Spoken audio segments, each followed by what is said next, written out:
Hallelujah. കരമുയർത്തി കർത്താവിന് നല്ലവണ്ണം ഒന്ന് സ്തോത്രം ചെയ്തേ. കർത്താവിന്റെ വിലയേറിയ നാമം വീണ്ടും മഹത്വപ്പെടുമാറാകട്ടെ. ഈ രണ്ടാമത്തെ സെക്ഷനിൽ നമുക്ക് ഒരുമിച്ച് ദൈവ സാന്നിധ്യം അനുഭവിക്കാൻ സ്വർഗത്തിലെ ദൈവം നമുക്ക് ഒരുക്കിയ വിലയേറിയ ഭാഗ്യത്തിനായിട്ട് ഞാൻ കർത്താവിന് സ്തോത്രം ചെയ്യുന്നു. ദൈവത്തിന് നന്ദി പറയുന്നു. ഹല്ലേലൂയ. കർത്താവിന്റെ മഹത്വം ഇന്ന് രാത്രിയിലും നാം അനുഭവിക്കുന്നതിനെ ഓർത്ത് ഞാൻ ദൈവത്തിന് സ്തോത്രം ചെയ്യുന്നു. അല്പസമയം ദൈവവചന ചിന്തയ്ക്ക് വേണ്ടി നമുക്ക് വേഗത്തിൽ തിരുവചനത്തിലേക്ക് നമ്മുടെ ശ്രദ്ധയെ നമുക്ക് തിരിക്കാം. ആമേൻ. തിമോഥെയോസിന്റെ ലേഖനത്തിലേക്ക് നമുക്കിന്ന് കടന്നു വരാം. തിമോഥെയോസിന്റെ രണ്ടാമത്തെ ലേഖനം രണ്ടാമത്തെ അധ്യായം അതിന്റെ 1-ാമത്തെ വേദവാക്യം നമുക്ക് വേഗത്തിൽ ഒന്ന് വായിക്കാം. എന്റെ മകനെ ക്രിസ്തുയേശുവിന്റെ കൃപയാൽ ശക്തിപ്പെടുക. അടുത്തത്, പല സാക്ഷികളുടെ മുമ്പാകെ നീ എന്നോട് കേട്ടത് വിശ്വസ്ത മനുഷ്യനെ പരമേൽപ്പിക്കുക. നീ എന്നോട് കൂടെ കഷ്ടം സഹിക്കുക. അവൻ മുന്നോട്ട് നമ്മുടെ രാത്രിയിൽ നമുക്ക് വളരെ ചുരുക്ക സമയമേ നമ്മുടെ നടുവിലുള്ളൂ. ആ ചുരുങ്ങിയ സമയത്തിനകത്ത് അല്പസമയം തിരുവചനം ധ്യാനിപ്പാൻ ദൈവം സന്നിധിയിൽ പ്രാർത്ഥനയോടെ ആയിരിക്കുന്ന യവനക്കാർക്കായി, കുഞ്ഞുങ്ങൾക്കായി സ്തോത്രം ചെയ്യുന്നു. അവരെല്ലാം ഇന്ന് രാത്രി അതിശക്തമായ നിലയിൽ ദൈവം കരങ്ങളിൽ വഹിക്കുമാറാകട്ടെ. നമുക്കറിയാം, യേശുക്രിസ്തുവിനെ കഴിഞ്ഞാൽ പറയുന്നത് ശ്രദ്ധിക്കണമേ. യേശുക്രിസ്തുവിനെ കഴിഞ്ഞാൽ വേദപുസ്തകത്തിൽ ഏറ്റവും അധികം സ്വാധീനിക്കപ്പെട്ട ഒരേ ഒരു മനുഷ്യൻ എന്ന് പറയുന്നത് കർത്താവിന്റെ ദാസനായ പൗലോസ്ലീഗയാണ്. യേശുക്രിസ്തുവിന്റെ ശുശ്രൂഷയെ സ്വാധീനിച്ചു കഴിഞ്ഞാൽ അതിന് അതുപോലെ തന്നെ സ്വാധീനിക്കപ്പെട്ട ഒരു ശക്തനായ മനുഷ്യനാണ് അപ്പോസ്തലനായ പൗലോസ് എന്ന് പറയുന്നത്. നമുക്കറിയാം, വിശുദ്ധ വേദപുസ്തകത്തിലെ 14 ലേഖനങ്ങൾ, എബ്രായ ലേഖനമടക്കം 14 ലേഖനങ്ങൾ പൗലോസ് ലീഗ എഴുതി നമ്മുടെ കയ്യിൽ തന്നിട്ടുണ്ട്. ശക്തനായ ഒരു ദൈവ മനുഷ്യനാണ്. പൗലോസിന്റെ ഒരു വാക്കുകളും നമ്മൾക്ക് ഏറ്റവും വിലയേറിയതാണ്. ദൈവസഭയിലെ ദൈവമക്കൾക്ക് ഏറ്റവും അനുഗ്രഹം. ഞാൻ ഇങ്ങനെ പറയാറുണ്ട്, നിശ്ചയമായിട്ടും നാം സുവിശേഷം വായിക്കുന്നത് പോലെ തന്നെ ഓരോ ദൈവ പൈതലും വായിച്ചിരിക്കേണ്ടത് പൗലോസിന്റെ ലേഖനങ്ങളാണ്. അവൻ വളരെ ശക്തമായി അത് പറയാൻ കാര്യം, ഞാൻ എപ്പോഴും പറയുമ്പോൾ അത് എടുത്തു പറയുന്നത് കാര്യം, എഫേസ്യ ലേഖനത്തിൽ സഭ എന്താണെന്ന് പൗലോസ് എഴുതി. എഫേസ്യ സഭയ്ക്ക് പൗലോസ് ലേഖനം എഴുതുമ്പോൾ സഭ ക്രിസ്തുവിന്റെ ശരീരമാണ് എന്നെഴുതി. എന്നാൽ കൊലോസ്യ ലേഖനത്തിലേക്ക് വരുമ്പോൾ പൗലോസ് അതേ ഭാഷയിൽ നിന്നും കുറച്ചുകൂടി വ്യത്യാസം വരുത്തിയിട്ട് പറയുന്നു, സഭയുടെ തലയാണ് ക്രിസ്തു എന്ന് പറയുന്നു, അല്ലെ? അപ്പൊ എഫേസ്യ ലേഖനത്തിൽ സഭ ക്രിസ്തുവിന്റെ ശരീരമാണെന്നും കൊലോസ്യ ലേഖനത്തിൽ സഭയുടെ ശിരസ് കർത്താവാണ് എന്ന് നമ്മെ പഠിപ്പിക്കുന്നു. എന്നാൽ തിമോഥെയോസിന്റെ ലേഖനം, 1 തിമോഥെയോസ്, 2 തിമോഥെയോസ്, തീത്തോസിന്റെ ലേഖനം, ഈ 3 ലേഖനങ്ങൾ ഇടയ ലേഖനങ്ങളാണ്, പാസ്റ്റേഴ്സ് ലേഖനങ്ങളാണ്. നമുക്കറിയാം, കഴിഞ്ഞ സൺഡേ ഞാൻ ബർമിംഗ്ഹാമിൽ ശുശ്രൂഷിക്കുമ്പോൾ ഇങ്ങനെ ഒരു വാക്ക് പറഞ്ഞു. അവൻ ക്രിസ്ത്യാനികളെ മുടിപ്പിക്കാൻ കുതിരപ്പുറത്ത് ഡെമസ്കോസിന്റെ പടിവാതിക്കലേക്ക് പോയ ശൗലിനെ ദൈവത്തിന്റെ കരുണയുടെ കരത്താൽ അടിച്ച് താഴെയിട്ടപ്പോൾ, അടികൊണ്ട് താഴെ വീണവൻ ആദ്യം ചോദിച്ച ചോദ്യം നിങ്ങൾ ഓർക്കുന്നുണ്ടോ? നീ ആരാകുന്നു കർത്താവേ? നീ ആരാകുന്നു കർത്താവേ? നീ ആരാണ് കർത്താവേ എന്ന് ചോദിച്ച പൗലോസിനെ കൊണ്ട് കർത്താവ് ആരാണ് എന്ന് 5 ലേഖനങ്ങളിലൂടെ എഴുതിച്ചു. എഫേസ്യ ലേഖനം, ഫിലിപ്പിയ ലേഖനം, ഫിലമോന്റെ ലേഖനം, അല്ലെങ്കിൽ കൊലോസ്യ ലേഖനം, എബ്രായ ലേഖനം, ഇതിനകത്തെല്ലാം യേശു ആരാണ്, നീ ആരാണ് കർത്താവേ എന്ന് ചോദിച്ചവനെ കൊണ്ട് 5 ലേഖനങ്ങളിലൂടെ യേശു ആരാണ് എന്ന് അവനെ കൊണ്ട് എഴുതിച്ചു. സ്വതന്ത്രം ചെയ്താട്ടെ. ഇന്ന് രാത്രി വേളയിലും നമ്മുടെ നടുവിൽ ഉയർച്ച പ്രാപിക്കേണ്ടത്, ഉയർത്തപ്പെടേണ്ടത് അതേ യേശുവിന്റെ നാമം തന്നെയാണ്. കരം ഉയർത്തി ദൈവത്തിന് നല്ലവണ്ണം ഒന്ന് സ്തോത്രം ചെയ്യാൻ പറ്റുമോ? ദൈവമക്കളെ, ഞാൻ ഒരിക്കൽ കൂടി ഊന്നി പറയുന്നു. എന്റെ പ്രസംഗം ആരംഭിക്കുന്നതും ഇങ്ങനെ പറയാ, ഇന്ന് ഏറ്റവും കൂടുതൽ പ്രസംഗം കുറഞ്ഞിരിക്കുന്നത് യേശുവിനെ കുറിച്ചുള്ള പ്രസംഗമാണ്, അല്ലെ? ആ ഒരു സ്തോത്രം. ഞാൻ ഇങ്ങനെ പറയാറുണ്ട്, ലോകത്തിന്റെ നന്മയെ കുറിച്ചാണ് നിങ്ങൾ ഏറ്റവും അധികം പ്രസംഗം കേൾക്കുന്നതെങ്കിൽ നിങ്ങൾ ലോകവുമായിട്ട് ഇഴുകിച്ചേരും. നിങ്ങൾ യേശുവിനെ കുറിച്ചാണ് അധികം പ്രസംഗം കേൾക്കുന്നതെങ്കിൽ നിങ്ങൾ യേശുവുമായിട്ട് നിങ്ങൾ ഇഴുകിച്ചേരും. ഇന്ന് നമുക്ക് വേണ്ടത് ലോകത്തോട് ഒഴുകിച്ചേരുന്ന ഒരു ദൈവകൃപയല്ല വേണ്ടത്, ലോകം വിട്ട് യേശുവിനോട് ചേരുന്ന ഒരു ദൈവകൃപ ഇന്ന് രാത്രി നമ്മുടെ മേൽ വ്യാപരിക്കട്ടെ. വിശ്വാസമുള്ള ദൈവമക്കൾ കരമുയർത്തി ദൈവത്തെ ഒന്ന് സ്തുതിക്കാമോ? അതുകൊണ്ട് തന്നെ ഈ രാത്രിയിൽ നിങ്ങളോട് ഈ തിരുവചനത്തിൽ നിന്നും ഞാൻ അല്പസമയം ശുശ്രൂഷിക്കുകയാണ്. നമുക്കറിയാം, നമ്മൾ വായിച്ച ഈ ലേഖനം തിമോത്തിയോസിന്റെ രണ്ടാമത്തെ ലേഖനം അനുഗ്രഹിക്കപ്പെട്ട ഒരു ലേഖനമാണ്. അവൻ കഴിഞ്ഞ പ്രാവശ്യം വന്നപ്പോൾ ജസ്റ്റ് ഞാനൊന്ന് തൊട്ടുവിട്ടത് ഒന്നുകൂടി ആരംഭിക്കാം കേട്ടോ. പൗലോസ്ലീഹയും തിമോത്തിയോസും തമ്മിൽ ഒരു ആഴമായ ബന്ധമുണ്ട്. ആരാണ് തിമോത്തിയോസ് എന്ന് ഒറ്റവാക്കി പറയാം. തിമോത്തിയോസ് എന്ന് പറയുന്ന യവനക്കാരനായ മനുഷ്യൻ എഫെസോസ് പട്ടണത്തിലെ അവൻ കർത്താവിന്റെ വേല ചെയ്യുന്ന ശക്തനായ ഒരു ദൈവ മനുഷ്യനാണ്. നല്ല യൗവനക്കാരനാണ്. എന്നാൽ തിമോത്തിയോസിന്റെ ബാക്ക്ഗ്രൗണ്ട് ഒന്ന് പറയാം. ആരാണ് തിമോത്തിയോസിന്റെ പിതാവ്? തിമോത്തിയോസിന്റെ പിതാവ് ഒരു യവനായ സമുദായത്തിൽപ്പെട്ടവനാണ്. എന്ന് വെച്ചാൽ ഒരു ഗ്രീക്കുകാരനാണ് തിമോത്തിയോസിന്റെ പിതാവ്. ആരാണ് തിമോത്തിയോസിന്റെ അമ്മ?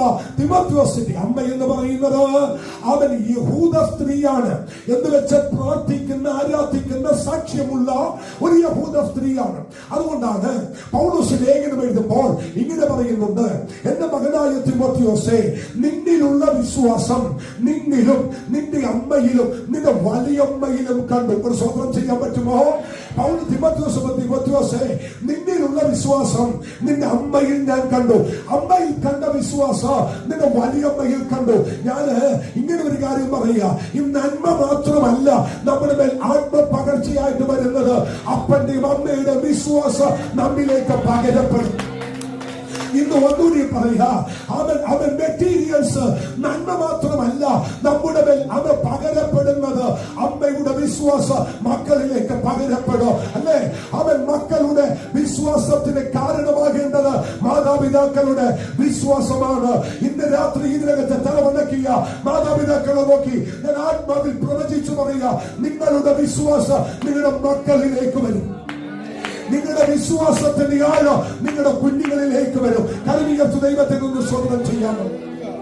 ഞാന് അവൻ സ്തോത്രം, എന്റെ കുഞ്ഞുങ്ങള് അവൻ ചെറുതായിരിക്കുന്ന സമയത്ത് എനിക്ക് ഏറ്റവും കൂടുതൽ ഞാൻ ദൈവ സാന്നിധ്യം അനുഭവിക്കുന്നത് എങ്ങനെയാണെന്നറിയോ? ഞാൻ ഏറ്റവും അധികം ദൈവ സാന്നിധ്യം അനുഭവിക്കുന്നത് ഒറ്റക്കിരുന്ന് മണിക്കൂറുകൾ പാട്ട് പാടി ഞാൻ എന്റെ ദൈവത്തെ ആരാധിക്കും. മണിക്കൂറുകൾ സിയോൻ ഗീതാവലി എടുത്തു വെച്ച് ഞാൻ മണിക്കൂറുകൾ ഒറ്റക്കിരുന്ന് പാട്ട് പാടും. നിങ്ങൾക്ക് ചെയ്യാൻ പറ്റുമോ? ഞാൻ വൈഫോടെ ഇരിപ്പുണ്ട്. ഞാൻ സിയോൻ ഗീതാവലി എടുത്തു വെച്ചിട്ട് ഓരോ പാട്ടുകൾ എടുക്കും. എന്നിട്ട് മുറിക്കകത്ത് ഒരു വാതിൽ അടച്ചിട്ട് ചുമ്മാ ഇരുന്ന് പാടും. പാടി ഒരു 10 മിനിറ്റ് കഴിയുമ്പോൾ ഞാൻ വാവിട്ട് കരയാൻ തുടങ്ങും. ചില സമയത്ത് ആ മുറിക്കകത്ത് ദൈവ സാന്നിധ്യം ഇറങ്ങി വരുമ്പോൾ ഞാൻ ആത്മവികസതയിൽ അവൻ താഴെ വീഴാറുണ്ട്. ആരും കൈവെക്കാറില്ല. അങ്ങനെ കുഞ്ഞുങ്ങൾ അല്പം വളരാൻ തുടങ്ങിയപ്പോൾ ഞാൻ ഈ കുഞ്ഞുങ്ങളുമായിട്ട് മുറിക്കകത്തോട്ട് കയറും. എന്നിട്ട് ഇങ്ങനെ പാടും. പാടി അത് ഒരു പാട്ടിൽ തുടങ്ങി ഇഷ്ടംപോലെ പാട്ടിങ്ങനെ കോർത്തിണക്കി കുഞ്ഞുങ്ങളോടിരുന്ന് പാടും. എന്റെ കൂടെ അവരും പാടാൻ തുടങ്ങി. അവൻ എന്റെ ശബ്ദം ശരിയല്ലായിരുന്നു. പാടി ഈ പാടുന്ന പാട്ട് കുഞ്ഞുങ്ങളുടെ മേൽ വ്യാപരിക്കാൻ തുടങ്ങി. അതെ, ഞാന് വളരെ ആഗ്രഹത്തോടെ രക്ഷിക്കപ്പെട്ട സമയത്ത് എന്റെ അകത്തൊരു കൊതിയാണ് ദൈവത്തെ പാടുമ്പോൾ ഇങ്ങനെയൊക്കെ കീബോർഡ് വായിച്ചൊക്കെ പാടണം. അതുകൊണ്ട് കിട്ടിയ കാശിന് ഞാൻ പോയി ഒരു ഗിറ്റാർ വാങ്ങിച്ചോണ്ട് വന്നു. എന്നിട്ട് മുറിക്കകത്ത് കയറി വായിക്കാൻ തുടങ്ങി. വായിക്കാൻ നോക്കിയിട്ട് ഒട്ടും പറ്റുന്നില്ല. എങ്ങനെയൊക്കെ വായിക്കാൻ നോക്കിയിട്ടും വിരൽ ഓടുന്നില്ല. അവസാനം ഞാൻ ദൈവത്തോട് പറഞ്ഞ, കർത്താവേ, എനിക്ക് വായിക്കാൻ ഒക്കുന്നില്ല, പക്ഷെ എന്റെ പോരായ്മ ഞാൻ കുഞ്ഞുങ്ങളെ തീർക്കും. ഞാൻ ഈ ഗിറ്റാർ വെച്ചിട്ട് ഈ കുഞ്ഞുങ്ങൾ രണ്ടുപേരും പ്രാർത്ഥനയ്ക്ക് ഇരിക്കുമ്പോൾ ഞാൻ പറയും, കർത്താവേ, എന്റെ ആഗ്രഹമാണ് എന്റെ ഭവനത്തിനകത്തിരുന്ന് എന്റെ മക്കളുമായി ദൈവത്തെ മണിക്കൂറുകൾ ആരാധിക്കണം. ഒന്ന് കർത്താവിന് സ്തോത്രം ചെയ്യാൻ പറ്റുമോ? ദൈവമക്കളെ, സംഭവിച്ച എന്താണെന്നറിയാമോ? ഞാൻ പോലും അറിയാതെ ആ കുഞ്ഞുങ്ങളുടെ വിരലുകളെ ദൈവ അഭിഷേകം ചെയ്യാൻ തുടങ്ങി. അവൻ ഏകദേശം 8 വയസ്സുള്ള എന്റെ മോന്റെ മേൽ ദൈവ സാന്നിധ്യം ചലിച്ചു. അവന്റെ വിരലുകളുടെ മേൽ ദൈവശക്തി വ്യാപരിച്ചു. രണ്ടാമത്തെ മോനുണ്ട്, അവന് ഏകദേശം 9 വയസ്സായപ്പോൾ അവന്റെ വിരലുകളുടെ മേൽ ദൈവ സാന്നിധ്യം ചലിക്കാൻ തുടങ്ങി. അവൻ ഗിറ്റാർ വായിക്കാൻ തുടങ്ങി. ആരും പഠിപ്പിച്ചിട്ടല്ല, ആരുടെ പോയെടുത്ത് പഠിച്ചിട്ടല്ല. ദൈവ കൃപയുടെ വ്യാപാരം ആ കുഞ്ഞുങ്ങളുടെ മേൽ വരാൻ തുടങ്ങി. ഇന്ന് രാത്രി വേളയിൽ ഞാൻ ഒരു കാര്യം പറയാം. പിതാവെ, നീ ആരാധിക്കുന്നവരാണ്, മാതാവേ, നീ ആരാധിക്കുന്നവരാണെങ്കിൽ നിന്റെ മേലുള്ള അഭിഷേകത്തിന്റെ പകർച്ച നിന്റെ തലമുറയുടെ മേൽ വരും. അവൻ ഒന്നുകൂടി പറയാം കേട്ടോ. അവൻ നല്ല ദൈവദാസന്മാരെ കണ്ടാൽ, നല്ല അഭിഷിക്തന്മാരെ കണ്ടാൽ നമ്മൾ കുഞ്ഞുങ്ങളെ ഓടിക്കൊണ്ടിയെന്ന് കൈവച്ചിട്ട് പറയും, പക്ഷേ ഒന്ന് കൈവച്ച് പ്രാർത്ഥിക്കണേ എന്ന് പറഞ്ഞ് നമ്മൾ കുഞ്ഞുങ്ങളെ അടുത്തു കൊണ്ടുപോയി കൈവച്ച് പ്രാർത്ഥിപ്പിക്കും. പക്ഷെ ഞാൻ പറയുന്നത്, നിങ്ങളുടെ മേലൊരു അഭിഷേകമുണ്ടെങ്കിൽ, നിങ്ങളുടെ മേലൊരു ദൈവകൃപയുണ്ടെങ്കിൽ, ആ ദൈവകൃപ വേണം നിങ്ങളുടെ കുഞ്ഞുങ്ങളുടെ മേൽ വരാം. എത്ര പേർക്ക് മനസ്സിലായി അറിയില്ല. വാസ്തവത്തിൽ അവൻ കഴിഞ്ഞ പ്രാവശ്യം വന്നപ്പോൾ സാം ലീഡ് ചെയ്യുന്ന ഞാൻ കണ്ടില്ല. പക്ഷെ ഇന്ന് താൻ ഇവിടെ നിന്ന് ലീഡ് ചെയ്യുന്ന കണ്ടപ്പോ എനിക്ക് ഒരുപാട് സന്തോഷമായി. എന്റെ ഹൃദയത്തിൽ ഒത്തിരി സന്തോഷമായി. ഞാൻ പറയുന്നത്, നമ്മുടെ അഭിഷേകം, നമ്മുടെ മേലുള്ള ദൈവകൃപ നമ്മുടെ കുഞ്ഞുങ്ങളുടെ മേൽ വ്യാപരിക്കട്ടെ. കരമുയർത്തി നല്ലൊരു ഹല്ലേലൂയ പറയാം. വിശ്വാസം എന്ന് പറയുന്നത് അവൻ പകരപ്പെടുന്നതാണ്. വേഗത്തിൽ വരാൻ കേട്ടോ. തിമോത്തിയോസിന്റെ മേൽ ഒരു വിശ്വാസമുണ്ട്. ആ വിശ്വാസം എങ്ങനെ വന്നു? അമ്മയിൽ നിന്ന് വന്നു. അമ്മയുടെ മേൽ ഒരു വിശ്വാസം ഉണ്ടായിരുന്നു. ഇതെങ്ങനെ വന്നു? വലിയപ്പയിൽ നിന്ന് വന്നു. അപ്പോ 3 ജനറേഷനിലേക്ക് വിശ്വാസത്തിന്റെ പകർച്ച നടക്കാനിടയായി. വലിയമ്മയുടെ വിശ്വാസം അമ്മയുടെ മേൽ വന്നു. അമ്മയുടെ വിശ്വാസം തിമോത്തിയോസിന്റെ മേൽ വന്നു. ഇനി തിമോത്തിയോസും പൗലോസും തമ്മിലുള്ള ഒരു വ്യത്യാസം കൂടി പറയാം. തിമോത്തിയോസ് ആരാന്ന് ഞാൻ പറഞ്ഞു, യവനായക്കാരനാണ്. പൗലോസിന്റെ ആരാണ്? പൗലോസ് എന്ന് പറയുന്നത് പക്ക യഹൂദനാണ്. ഫിലിപ്പിയ ലേഖനത്തിൽ പൗലോസ് പറയുന്നൊരു വാക്യമുണ്ട്, നിങ്ങൾക്കാർക്കെങ്കിലും ജഡത്തിൽ ആശ്രയിപ്പാൻ വകയുണ്ടെങ്കിൽ നിങ്ങളെക്കാൾ അധികം എനിക്ക് ആശ്രയിപ്പാനുണ്ട്. എന്ന് വെച്ചാൽ നിങ്ങൾക്കാർക്കെങ്കിലും കോളർ പൊക്കാനുണ്ടെങ്കിൽ നിങ്ങളെക്കാൾ അധികം എനിക്കുണ്ട്. എന്താണ്? ഞാൻ എബ്രായനിൽ നിന്ന് ജനിച്ച എബ്രായൻ. എന്താണ് എബ്രായൻ? പക്ക യഹൂദന.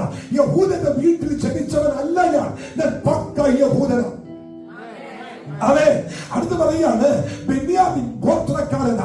ആരായി ബെന്യാമിൻ ഗോത്രക്കാരൻ?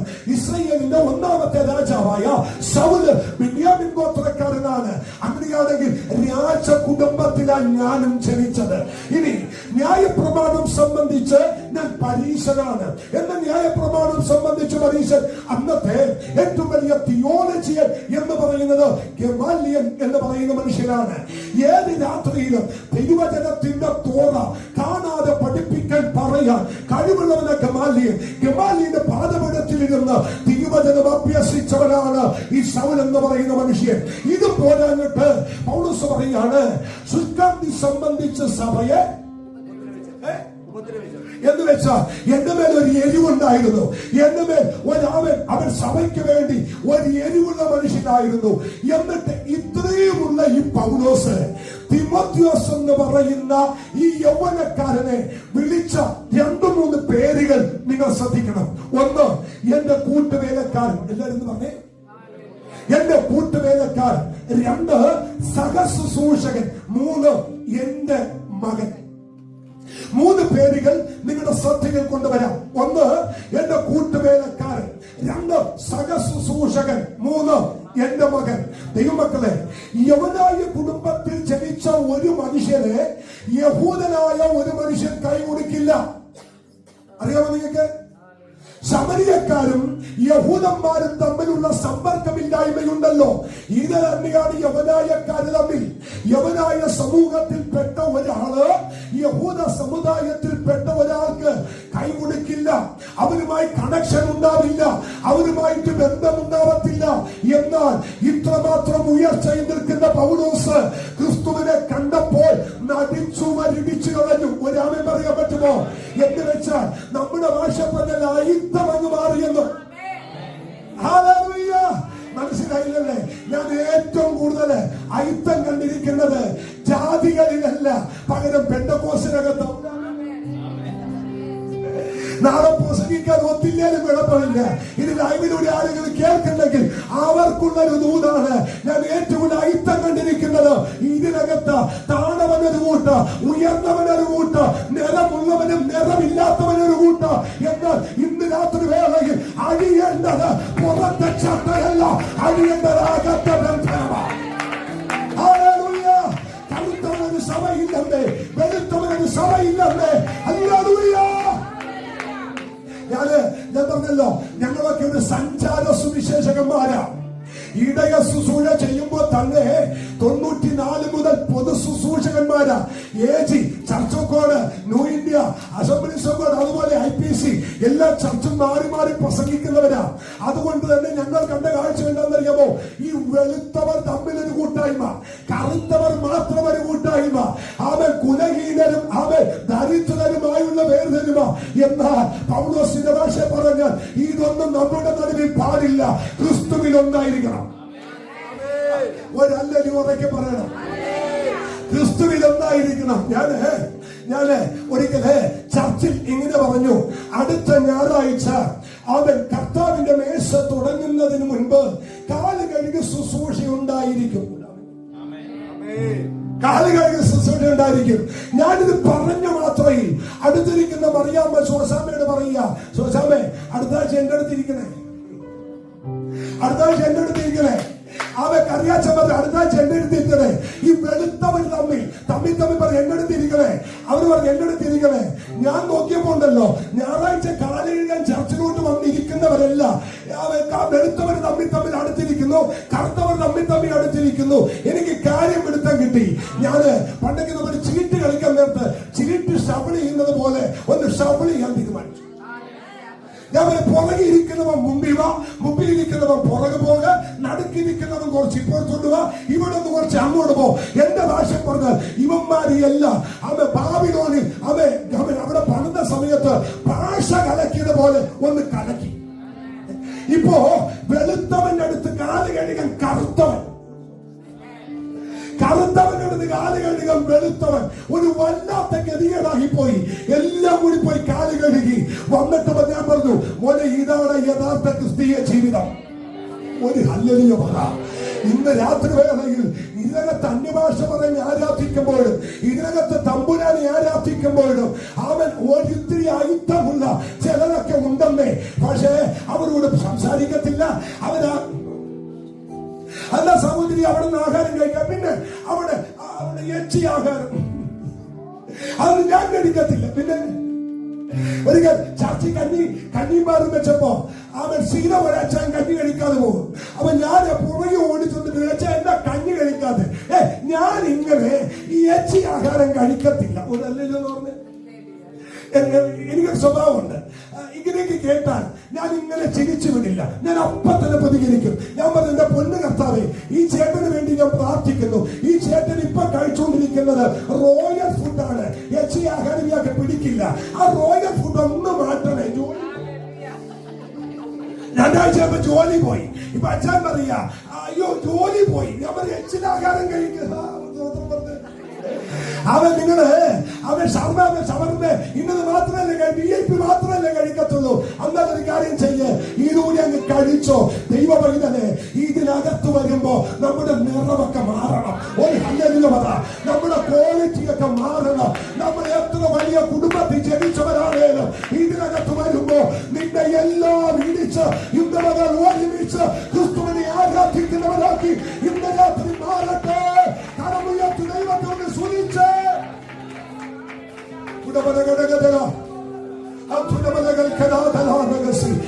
ഭാഗം ഒന്ന് പറഞ്ഞു വിടുകയാകട്ടോ. എന്തോ ഇന്ന് രാത്രി പരിശുദ്ധാത്മാവ് ഇടപെട്ടത് കൊണ്ട് പറയുക. കരം ഉയർത്തി നല്ലൊരു ആമേൻ പറ. Hallelujah, hallelujah. പൗലോസേ, നിങ്ങൾ തിമോത്തിയോസിനെ വിളിച്ചൊരു പേരില്ലേ?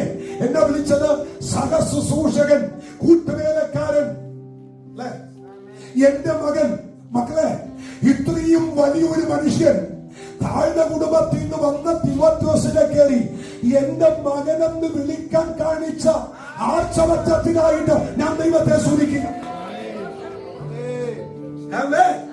ഇനി പൗലോസും തിമോത്തിയോസും തമ്മിലുള്ള അടുത്ത ബന്ധം എന്താണെന്നറിയാമോ? പൗലോസ് മരിക്കാൻ കിടക്കുന്നതിന് തൊട്ടു മുൻപ് പൗലോസിനെ ആരെങ്കിലും വന്ന് കാണണമെന്ന് ആഗ്രഹിച്ചിട്ടുണ്ടെങ്കിൽ അത് തിമോത്തിയോസ് ആണ്. പൗലോസിനെ അവസാനം കൊണ്ടുപോയിട്ട് റോമൻ കാരാഗ്രഹം നിങ്ങൾക്കറിയാമോ? അവൻ റോമൻ കടൽ തീരത്തിൽ നിന്ന് ഏകദേശം നടന്നു പോയാൽ 5 മിനിറ്റ് മാത്രം നടക്കാവുന്ന ദൂരത്തിൽ പാറയിൽ നിന്നും താഴേക്ക് വെട്ടിയെടുത്ത ഒരു കൊച്ചു ഗുഹക്കകത്താണ് പൗലോസിനെ കിടത്തിയിരിക്കുന്നത്.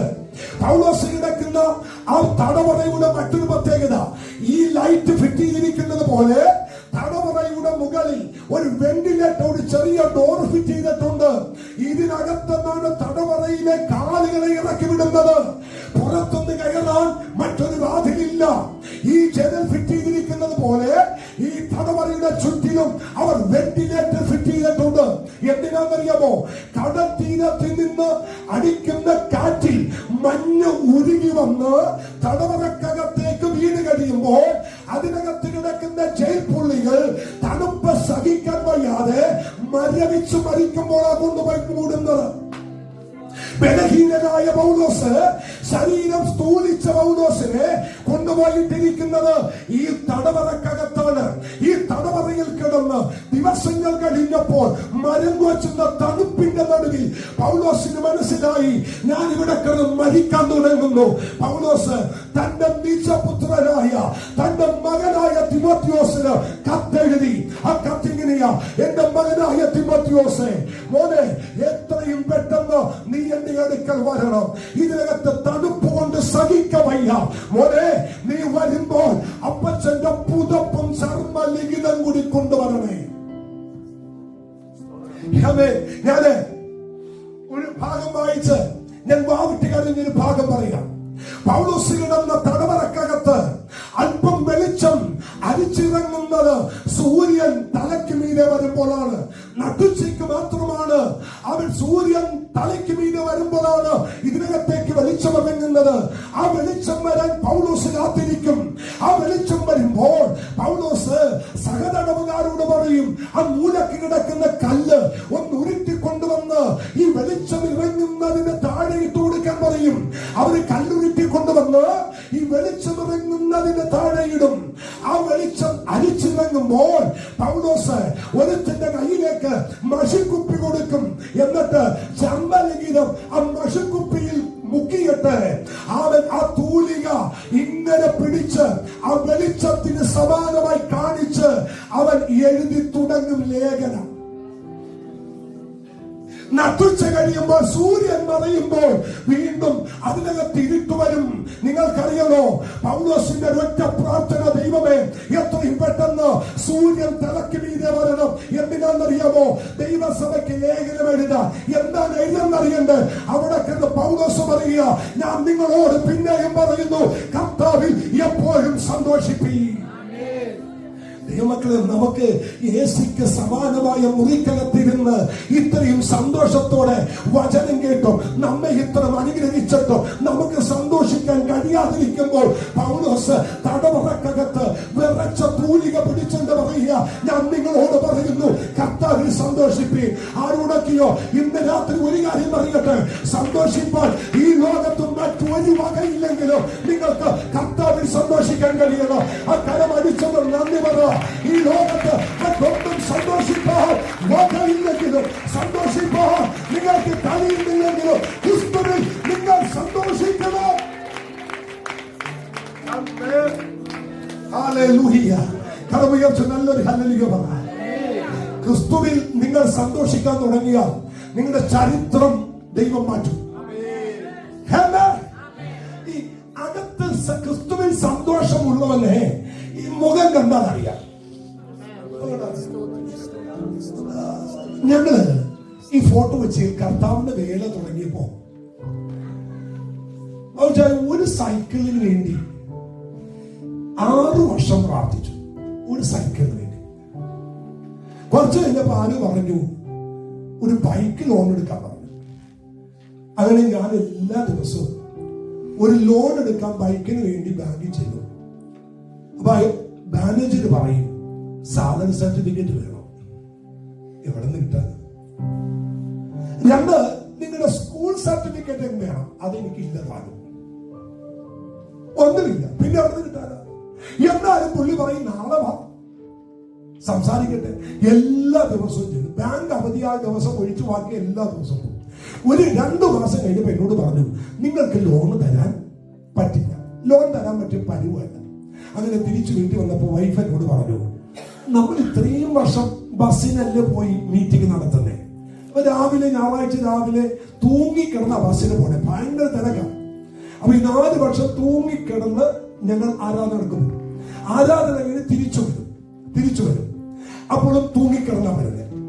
ഒരു മടിയില്ല, ആരാധനക്കൊരു കുറവുമില്ല, കയ്യടിക്കൊരു കുറവില്ല, പാട്ടിനൊരു കുറവില്ല, നൃത്തത്തിനൊരു കുറവില്ല. അവേ ഒരു ദിവസം ഞങ്ങള് തിരിച്ചു പോകാൻ വണ്ടിക്കാശില്ല. കോട്ട് വെച്ച് ഇന്ന് കിലോമീറ്ററുകൾ നടക്കണം, തിരിച്ചു പോകാൻ വണ്ടിക്കാശില്ല. കോട്ടയം മീറ്റിംഗ് കഴിഞ്ഞിട്ട് എല്ലാവരും പോകുന്നത് വരെ ഞങ്ങൾ വെയിറ്റ് ചെയ്തു. അവിടെ ചോദിച്ചാൽ നിങ്ങൾ പോകുന്നില്ല? ഞങ്ങൾ പറഞ്ഞു, ഞങ്ങൾ പോകാൻ വെയിറ്റ് ചെയ്യും. എല്ലാവരും പോയതിനു ശേഷം ഞങ്ങൾ പതുക്കെ അവിടെ നിന്ന് ഇറങ്ങിയിട്ട് റോഡിൽ കൂടി നടക്കാൻ തുടങ്ങി. നടന്ന് അവൻ 9 മണിക്ക് കോട്ടയം മീറ്റിംഗ് കഴിഞ്ഞ് ഞങ്ങൾ വീട്ടിലെത്തിയ രാത്രി 2 മണിക്കാണ്. നടക്കാൻ തുടങ്ങി. ഓട്ടോറിക്ഷയ്ക്ക് പോവാം, കൈ കാശില്ല. അല്പം നേരത്തെ പോയി നിങ്ങൾ ബസ് കിട്ടുമായിരുന്നു, കാശില്ല. പക്ഷെ ഒരു മടിയില്ല. ഞങ്ങളിങ്ങനെ പാട്ടൊക്കെ പാടി, വർഷിപ്പിന്റെ സോങ് ഒക്കെ പാടി, അവൻ അതിലായിട്ട് ആരാധിക്കേണ്ട പാട്ടിനെ ഒരു ട്രെയിനൊക്കെ എടുത്ത് ഇങ്ങനെ ബൈബിൾ പിടിച്ച് ഞങ്ങൾ നടന്നു പോയി. വീട്ടിലെത്തിയപ്പോ അമ്മ വിചാരിച്ചു, ഇത്രയും രാത്രിയായില്ലേ, മക്കൾ വരത്തില്ലെന്ന് കരുതി ഉണ്ടായിരുന്ന ചോറെടുത്ത് വെള്ളത്തിൽ ഇട്ടു. നടന്ന് ക്ഷീണിച്ച് ആഹാരം കഴിക്കാൻ ചെന്നപ്പോ ആഹാരം കഴിക്കാനില്ല. ആഹാരം ഉണ്ടായിരുന്നെടുത്ത് അമ്മയെടുത്ത് വെള്ളത്തിൽ, നമ്മുടെ നാട്ടിൽ അങ്ങനെ പരിപാടിയുണ്ട്, ബാക്കി വരുന്ന ചോറ് ചീത്തകാതിരിപ്പാൻ എന്ത് ചെയ്യും? വെള്ളത്തിലോട്ടിടും. അമ്മയെടുത്ത് വെള്ളത്തിലിട്ടു. ചെന്നപ്പോ കഴിക്കാനില്ല.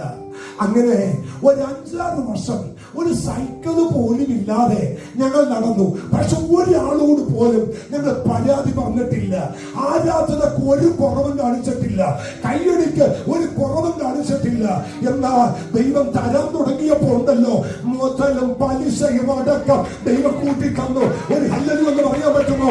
ഞാൻ ഇന്ന് രാത്രി ആരോടോ ഒരു ദൂത് പറയുന്നു, ക്രിസ്തീയ ജീവിതത്തിന്റെ അകത്ത് സങ്കടത്തോടെ സേവിക്കരുത്, അവൻ നിർബന്ധത്താലെ സേവിക്കരുത്. ഈ ദൈവത്തെ സേവിക്കുമ്പോൾ സന്തോഷത്തോടെ വേണം സേവിക്കാൻ. ഹല്ലേലൂയ. കഷ്ടതയുടെ നടുവിലും നിങ്ങൾ സന്തോഷിക്കണം.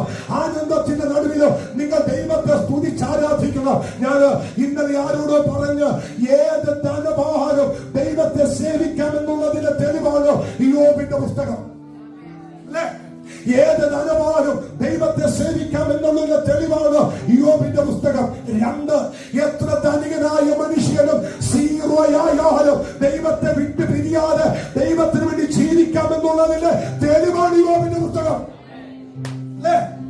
ഞാൻ കണ്ടതായ ഒരു കാര്യം പറയാം. നിങ്ങൾ ആരും എന്നോട് പറഞ്ഞല്ലേ, നമ്മുടെ പെന്തക്കോസ്തുകാരുടെയിലെ 80% ആളുകൾക്ക് മുഖത്ത് സന്തോഷം ഉണ്ടാകണമെങ്കിൽ നല്ല ജോലി ഉണ്ടാകണം, അവൻ നല്ല ശമ്പളം ഉണ്ടാകണം, വിസയുടെ കാര്യം ഓക്കെയാകണം, കുഞ്ഞുങ്ങളുടെ അഡ്മിഷൻ ഓക്കെയാകണം. ഇതൊക്കെ ഉണ്ടെങ്കിൽ നമ്മുടെ മുഖത്ത് ഭയങ്കര സന്തോഷവും പാട്ടും ആനന്ദമായിരിക്കും. പക്ഷെ ഇന്ന് രാത്രി ഈ പുസ്തകം പിടിച്ചോണ്ട് പറയാം, അപ്പോഴല്ല നീ പാടേണ്ടത്. ഒന്നുമില്ലാതിരിക്കുമ്പോൾ, കരം ശൂന്യമായിരിക്കുമ്പോൾ, സകലതും പ്രതികൂലമായിരിക്കുമ്പോൾ ഇന്ന് രാത്രി പാടി ആരാധിക്കാൻ, കയ്യടിക്കാൻ, നൃത്തം ചെയ്യാൻ നീ തയ്യാറായാൽ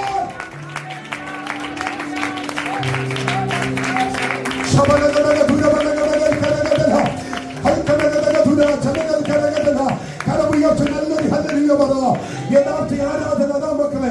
ഞാൻ പറയാം, സുഖലോഭിതയുടെ നടുവിൽ നമുക്ക് പാട്ട് പാടാൻ ഒരു കുഴപ്പമില്ല. എല്ലാം നിനക്ക് അനുകൂലമാകുമ്പോ ആർക്കാ പാട്ട് പാടാൻ പറ്റാത്തത്? ഞാൻ പറയാം, രാവിലെ ബ്രേക്ക്ഫാസ്റ്റ്, ഉച്ചക്ക് ലഞ്ച്, രാത്രി ഡിന്നർ, ഇതൊന്നും മുടങ്ങാതെ കഴിക്കുന്ന നമുക്ക് ചുമ്മാ ഇരുന്ന് പാടാം. അതല്ല പാട്ടനയും മക്കളെ. ഒന്നുമില്ലാതിരിക്കുമ്പോൾ, വയറ് കത്തുമ്പോൾ പാടാൻ ഒരുവന് കഴിഞ്ഞാൽ അവനാണ് യഥാർത്ഥ ദൈവത്തിന്റെ ഭക്തൻ. ഇന്ന് രാത്രി അങ്ങനെയുള്ള ചിലത് ഇതിന്റെ മേഖലയിലുണ്ട്. അവനെ ഓർത്ത് ഞാൻ ദൈവത്തെ സ്തുതിക്കുക.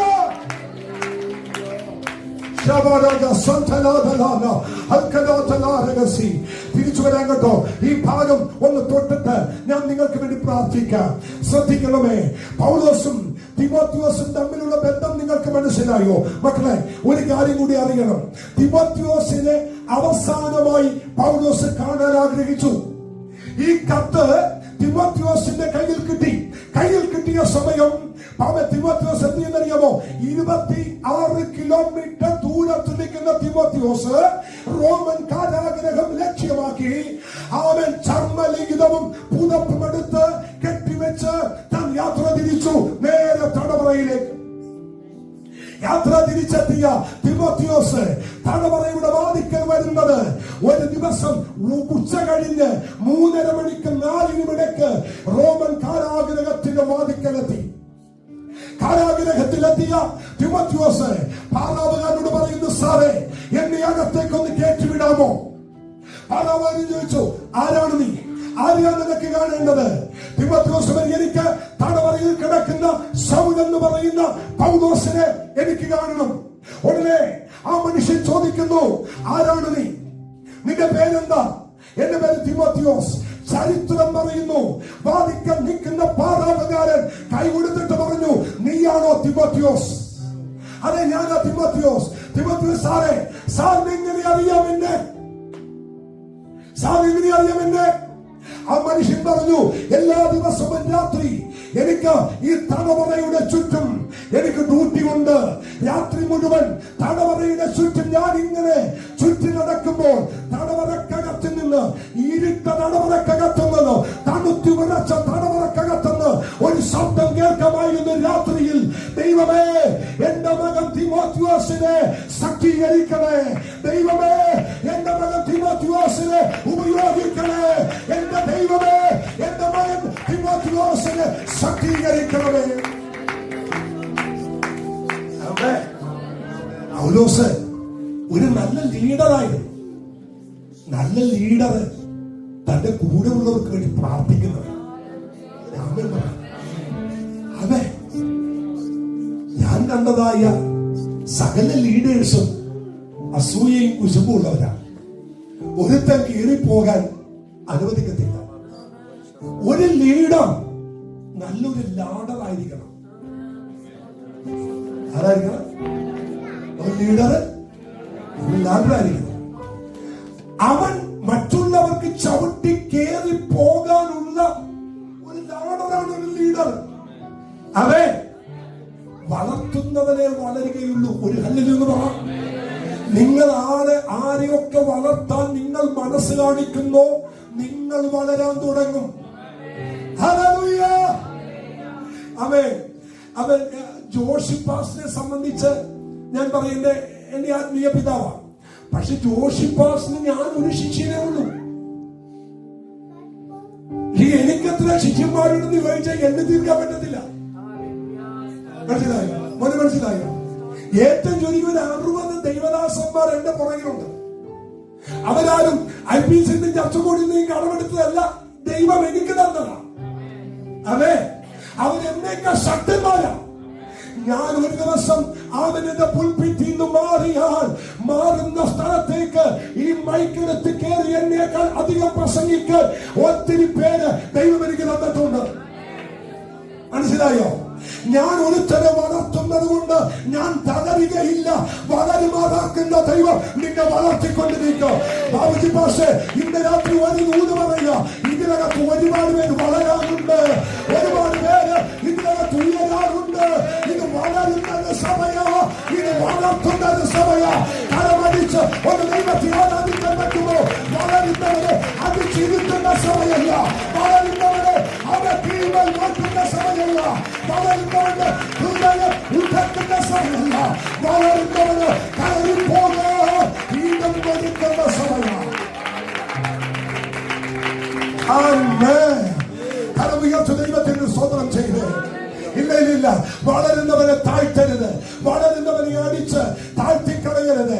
പക്ഷെ ഒരു കാര്യം ഇതിനകത്ത് പറയാ, വളരാൻ അവസരം കൊടുക്കുമ്പോൾ, വളരാൻ സാഹചര്യം ഒരുക്കി കൊടുക്കുമ്പോൾ, വളരുന്നതിന്റെ കൂട്ടത്തിൽ അവൻ ഏതെങ്കിലും ഒരുത്തൻ വളർത്തുന്ന ദൈവദാസനെ അപ്പുറത്ത് കയറി വചനവിരുദ്ധമായി ഒരുവൻ പോയാൽ അവൻ വളരുകയില്ല, വളർന്ന ചരിത്രമില്ല. ദൈവം അവനെ സ്റ്റോപ്പ് ചെയ്യും എന്ന കൃപയോടെ നിൽക്കുന്നവരെ ദൈവം വളർത്തിക്കൊണ്ടുവരും. കരമടിച്ച് ഇന്ന് രാത്രി ഒന്ന് ദൈവത്തെ സ്തുതിച്ച് രാവിലെ പറഞ്ഞു, വിശ്വസ്തയോടെ വളരുന്നവരെ ദൈവം ഉയർത്തും.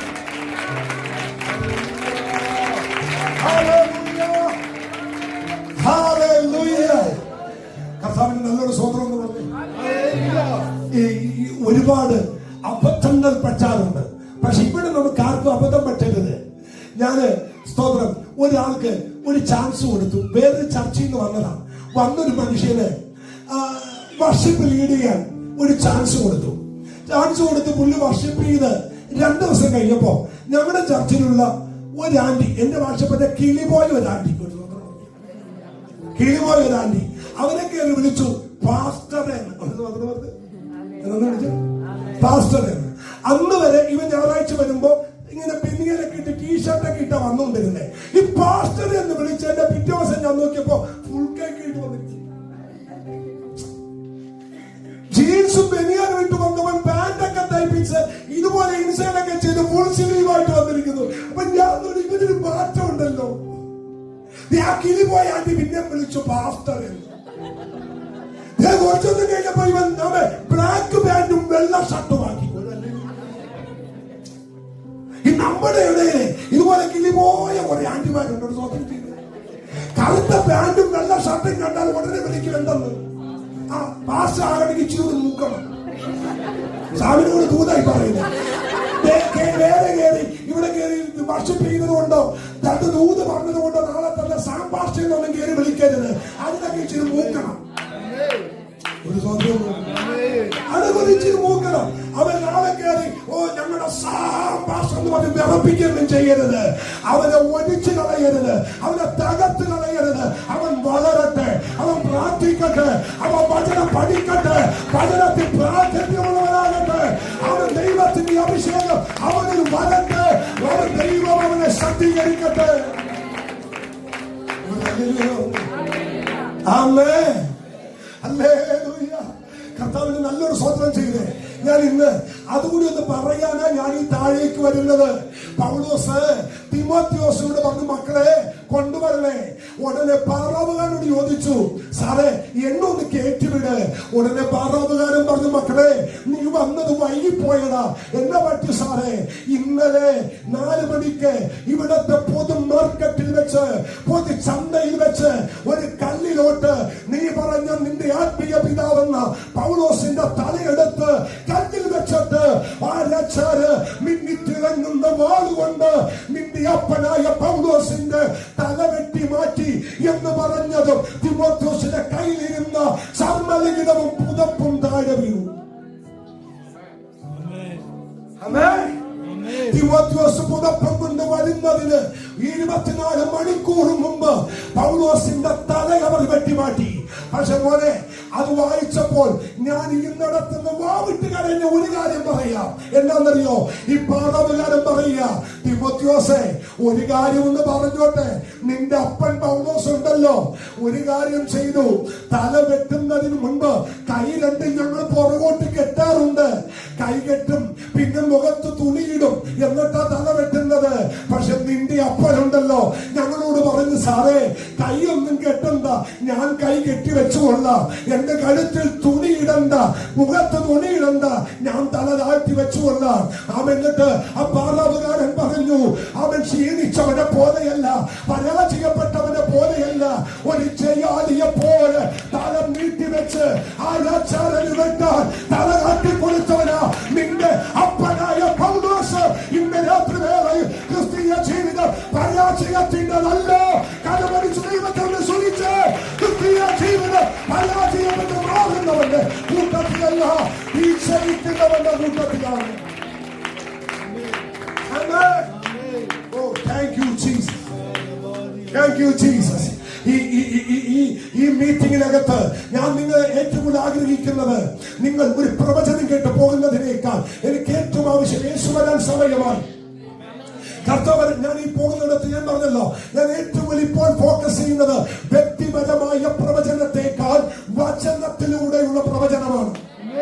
നിങ്ങൾ എനിക്ക് മണിക്കൂറുകൾ സമയം തന്നാലും ഞാൻ നിന്നുകൊണ്ട് വചനം പ്രസംഗിക്കാം. കാരണം ഞാൻ ഒരാളോട് ഒരു ദൂത് പറഞ്ഞാൽ അത് അവന് വ്യക്തിപരമാ, എന്നാൽ വചനം പറഞ്ഞാൽ അതെല്ലാവർക്കും വേണ്ടിയാ. ഇന്ന് രാത്രി ആ കരമൊന്ന് ഉയർത്തിക്കൊണ്ടുവരാ. എന്റെ മേൽ വ്യാപരിക്കുന്ന ദൈവ കൃപയുടെ വ്യാപാരം. അതെ, ആ തിമോത്തിയോസിന് പൗലോസ് കത്തെഴുതി, മോനെ തിമോത്തിയോസേ, ഞാൻ നിന്നോടൊരു കാര്യം പറയുക. എന്താ മക്കളെ? നിന്റെ വിളി അസാധാരണ വിളിയാണ്. മനസ്സിലാവുന്നുണ്ടോ? നിങ്ങളുടെ മേലൊരു വിളിയുണ്ട്. മക്കളെ മനസ്സിലായോ? നിന്റെ മേലൊരു കോളിംഗ് ഉണ്ട്. അത് സാധാരണ കോളിംഗ് അല്ല, ഒരു അസാധാരണ കോളിംഗ് ആണ്. എന്റെ മേലും നിങ്ങളുടെ മേലും ഒരു വിളിയുണ്ട്. എത്ര പേര് തിരിച്ചറിയുന്നു? നിങ്ങളുടെ മേലൊരു വിളിയുണ്ട്, എന്റെ മേലൊരു വിളിയുണ്ട്. പൗലോസ് പറയുകയാണ്, തിമോത്തിയോസേ, നിന്റെ വിളി സാധാരണ വിളിയല്ല. മക്കളെ, ഞാൻ ഇന്ന് എവിടെ തീർക്കാൻ പറ്റും എന്ന് എനിക്കറിയത്തില്ല. തീർക്കാൻ പറ്റുന്നത് പോലെ ഞാൻ തീർക്കാം. പൗലോസ് തിമോത്തിയോസിനോട് പറയുന്നു, 7 ക്രിസ്ത്യൻ കോളിംഗ് നിന്റെ മേൽ കിടപ്പുണ്ട്. എന്താണ് പ്രധാനപ്പെട്ട വിളി? ഞാൻ ഒന്ന് പറഞ്ഞോട്ടെ. നാം ഏറ്റവും കൂടുതൽ അറിയേണ്ട ഒരു കാര്യം നമ്മുടെ വിളിയാണ്. പറയും, നമ്മുടെ വിളി അറിയണം. നമ്മുടെ വിളി അറിഞ്ഞാലേ നമുക്ക് ശ്രേഷ്ഠകരമായ ഒരു ശുശ്രൂഷ ചെയ്യാൻ പറ്റും. ഞാൻ ഇങ്ങനെ പറയും, നമ്മുടെ വിളി മനസ്സിലാക്കിയാൽ നമ്മുടെ വസ്ത്രത്തിന്റെ രീതി മാറും, നമ്മുടെ സംസാരം മാറും, നമ്മുടെ ഇടപെടൽ മാറും, നമ്മുടെ കൊടുക്കുവാങ്ങലുകൾ മാറും. എല്ലാറ്റിനും ഒരു വ്യത്യാസം വരണമെങ്കിൽ ആദ്യം നിങ്ങൾ അറിയേണ്ടത് നിങ്ങളുടെ വിളിയാണ്.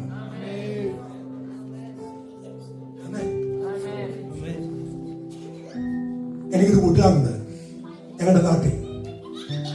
അവന് പട്ടാളത്തിൽ പോയി. പട്ടാളത്തിൽ ട്രെയിനിങ്ങിന് പോയി. ട്രെയിനിങ് കഴിഞ്ഞ് തിരിച്ചു വന്നപ്പോ ഞങ്ങളുടെ കൂടെ നിന്ന് പോയവനല്ല തിരിച്ചു വന്നത്. ഭയങ്കര വ്യത്യാസം. ആദ്യം അവിടെ മുടിയുടെ സ്റ്റൈല് മാറി, വസ്ത്രധാരണത്തിന് വ്യത്യാസം മാറി, സംസാരത്തിന് വ്യത്യാസം മാറി. മോനെ, 1 മാസം കൊണ്ടൊക്കെ ആളുകൾക്ക് ഇങ്ങനെ മാറ്റം വരുമോ? ഒരു ട്രെയിനിങ് കഴിഞ്ഞ് വന്നപ്പോൾ ഞങ്ങളുടെ കണ്ണിന്റെ മുമ്പിൽ അവനൊരു പട്ടാളക്കാരനായി. എന്തിന്? മലപ്പുറത്ത് കേരള പോലീസിന്റെ ട്രെയിനിങ്ങിന് എന്റെ 4ാമത്തെ ചേട്ടന്റെ മോൻ ജോയി എന്ന് പറയുന്ന ചേട്ടന്റെ മോൻ പോലീസ് ട്രെയിനിങ് കഴിഞ്ഞ് വന്നു. അവൻ പള്ളിയിലെ അച്ഛന്റെ കൂടെ നടന്നവനാ. ഞങ്ങൾ കുഞ്ഞാടെന്നാ വിളിച്ചുകൊണ്ടിരുന്നേ. ഈ കുഞ്ഞാടായ പയ്യനെ ഞങ്ങൾ പോലീസ് ട്രെയിനിങ്ങിന് വിട്ടു. പോലീസ് ട്രെയിനിങ് കഴിഞ്ഞ് 6 മാസം കഴിഞ്ഞ് വന്നപ്പോൾ ഒറ്റ നോട്ടത്തിൽ ഇവൻ പോലീസുകാരനെ.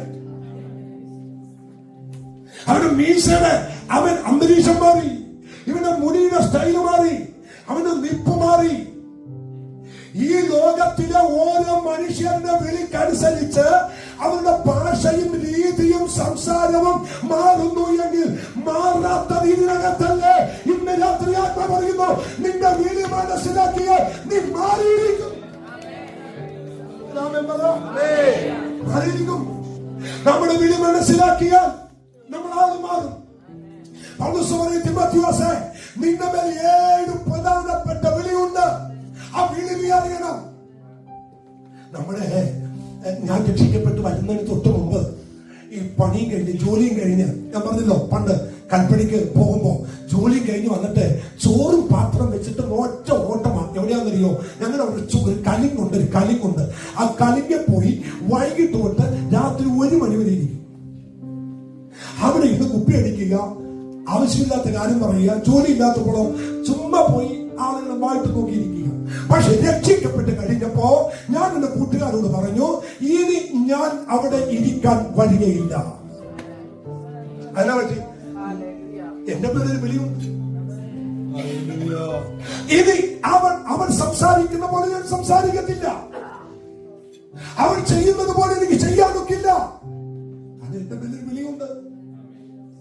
ഞാൻ എന്നിട്ട് എന്റെ സ്നേഹിതന്മാരോട് പറഞ്ഞു, എനിക്ക് നിങ്ങളോട് ഭയങ്കര ഇഷ്ടമാണ്, പക്ഷെ ഒരു കാര്യം ഞാൻ നിങ്ങളോട് പറയാം, ഇനി പ്ലീസ് നിങ്ങൾ ആരും എന്റെ വീട്ടിലോട്ട് വന്ന് എന്നെ വിളിക്കണ്ട. എന്തെങ്കിലും ആവശ്യമുണ്ട് ഞാൻ നിങ്ങളുടെ അടുത്ത് വരാം. അവർ പറഞ്ഞു, നീ ഞങ്ങൾ വിട്ട് പോവുകയാണ്.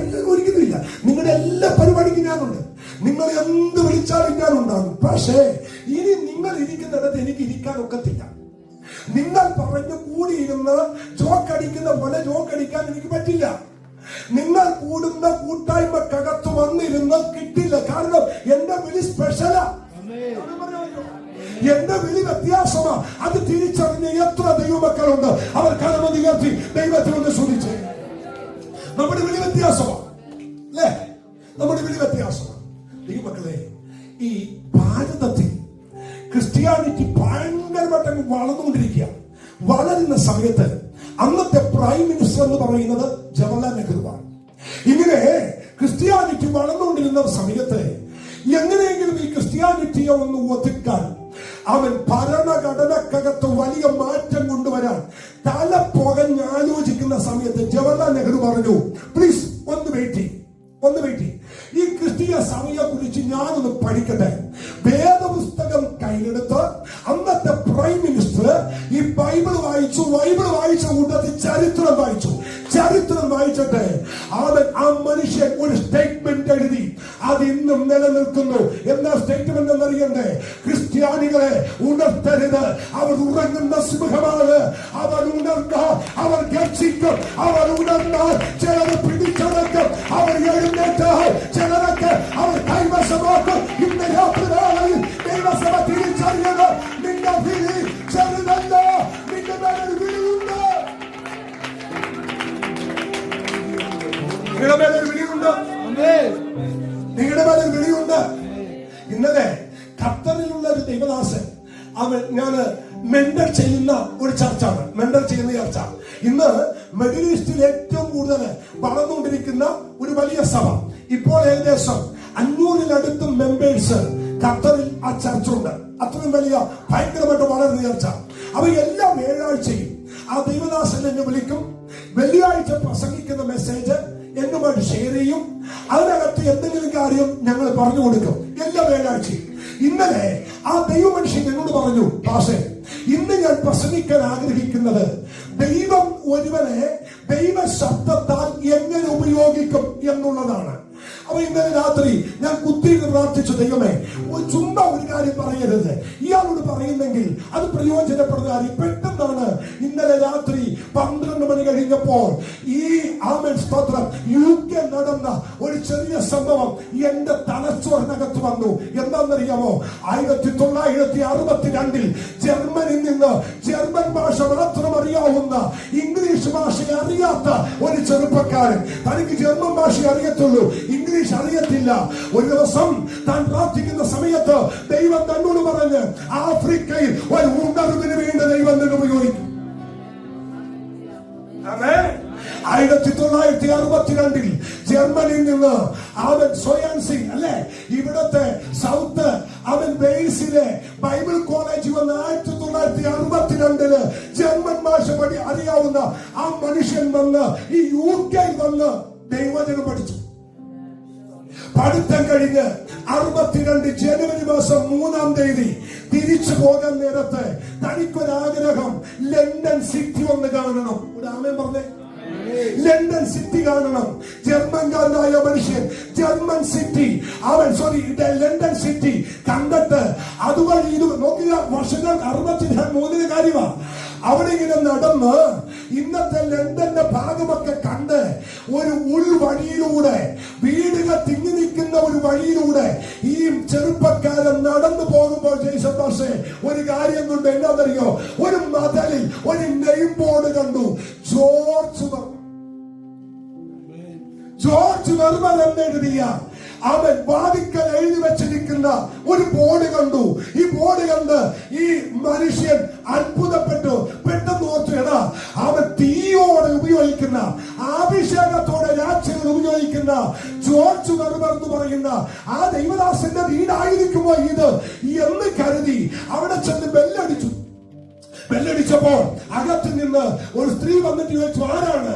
പുള്ളി പറഞ്ഞു, ഞാൻ ജർമ്മനിയിൽ നിന്ന് വന്നതാ, സോയാൻസിയിൽ ഞാൻ ദൈവത്തിന് പഠിക്കാൻ വന്നതാ. ആഫ്രിക്കയിൽ എനിക്കൊരു വിളിയുണ്ട്, ഇത് ജോർജ് നർബറിന്റെ വീടാണോ? പുള്ളിക്കാരൻ അതെ, എനിക്കിന്ന് കാണാൻ പറ്റും. കാണാനൊക്കെ പോന്ന് പറഞ്ഞു. ആ മനുഷ്യൻ പോകാനായിട്ട് തിരിഞ്ഞ സമയത്ത് അകത്തെ മുറിക്കകത്തുനിന്ന് ഒരു ഗാംഭീര്യ ശബ്ദം അവനോട് കയറി വരാൻ പറ, അവനെ കേട്ടിവിട്. ആ സ്ത്രീ പറഞ്ഞ് കേറി ചെന്ന ഉടനെ ഒരു മനുഷ്യൻ വന്ന് മുമ്പിൽ നിന്നു. ആരാണ് നീ? നിന്റെ പേരെന്താ? ആ മനുഷ്യൻ പറഞ്ഞു, എന്റെ പേര് റെയ്നാർഡ് ഫോങ്കെ. നിന്റെ വിഷയം എന്താ? ഞാൻ ആഫ്രിക്കയ്ക്ക് പോകാൻ എനിക്ക് വിളി ഉണ്ടായി. ആ വിളിക്കനുസരിച്ച് വചനം പഠിക്കാൻ വന്നു. ഇന്ന് എന്റെ ക്ലാസ് കഴിഞ്ഞു. ഇന്ന് വൈകിട്ട് ഞാൻ തിരിച്ച് ജർമ്മനിക്ക് പോകുന്നു. പോയ വഴിക്കാണ് ഒരു നെയിം ബോർഡ് കണ്ടത്. ഭാഷ ഒന്ന് പ്രാർത്ഥിക്കാമോ? എന്തെന്നറിയാമോ? റെയ്നാർഡ് ഫോങ്കയെ അവൻ ഇങ്ങനെ ചേർത്ത് പിടിച്ചിട്ട് ഒരപ്പൻ ഒരു മകനെ കെട്ടിപ്പിടിക്കുന്നത് പോലെ കെട്ടിപ്പിടിച്ച് പ്രാർത്ഥിക്കാൻ ആരംഭിച്ചു. എത്ര മിനിറ്റാന്നറിയണ്ടേ?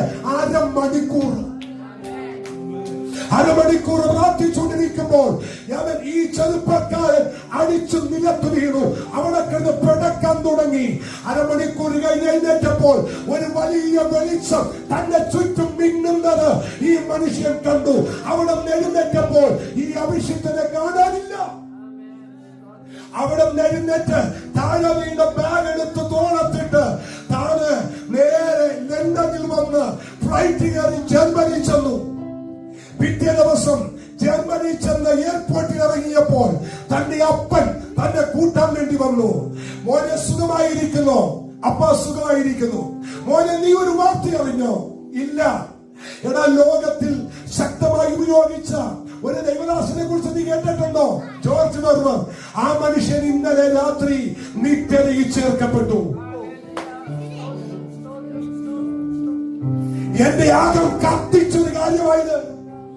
ഉടനെ എയർപോർട്ടിന്റെ വാദിക്കാൻ നിന്ന് അപ്പനോട് ഭാഗ്യം പറഞ്ഞു, അപ്പ ഇന്നലെ ലണ്ടനിൽ നിന്ന് കയറുന്നതിന് മുമ്പ് ഞാൻ കൈവച്ച് പ്രാർത്ഥിച്ചാ പോകുന്നത്. അതേ കാണു.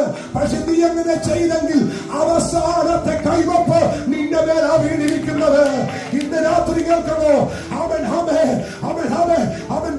ആഫ്രിക്ക ഭൂഖണ്ഡത്തെ മുഴുവൻ ഇളക്കി മറിക്കാൻ ഒരഭിഷേകം തന്റെ മേൽ വീണത്. ആ മനുഷ്യന്റെ മേലുള്ള ഒരഭിഷേകത്തിന്റെ കൈമാറ്റമോ ഇന്ന് രാത്രി? എന്തുകൊണ്ടാണെന്നറിയില്ല. ഇത് പറയാൻ എന്റെ അകത്തൊരു ആത്മപ്രേരണ ഉണ്ടായി. നിങ്ങൾക്ക് ആവശ്യമുണ്ടെങ്കിൽ പിടിക്കാം. ആവശ്യമുള്ളവർ ഇന്ന് രാത്രി സ്വീകരിക്കാം. ഈ രാത്രി വേളയിൽ നിന്റെ വിളിച്ചറിയല്ല, നിന്റെ മേൽ വിളിയുണ്ട്. അത് സാധാരണ വിളിയല്ല. എന്റെ മേൽ ഒരു അസാധാരണമായ ഒരു വിളിയുണ്ട്. ഞാൻ കൈവച്ച രോഗികൾ സൗഖ്യമാകും. ഞാൻ പ്രാർത്ഥിച്ച ഭൂതങ്ങളെ പുറത്താക്കും. എന്റെ വിശ്വാസമുള്ളവരുണ്ടെങ്കിൽ കരം തട്ടി ദൈവത്തെ സ്തുതിച്ച്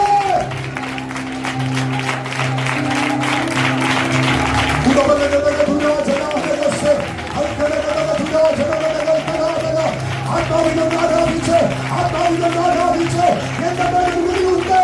എന്റെ പേര് അഭിഷേകത്തിന് വിളിയുണ്ട്. എന്റെ പേര് ഒരു ദൈവത്തിന്റെ വിളിയുണ്ട്. എന്റെ പേര് ഒരു ദൈവമഹത്വത്തിന്റെ വിളിയുണ്ട്.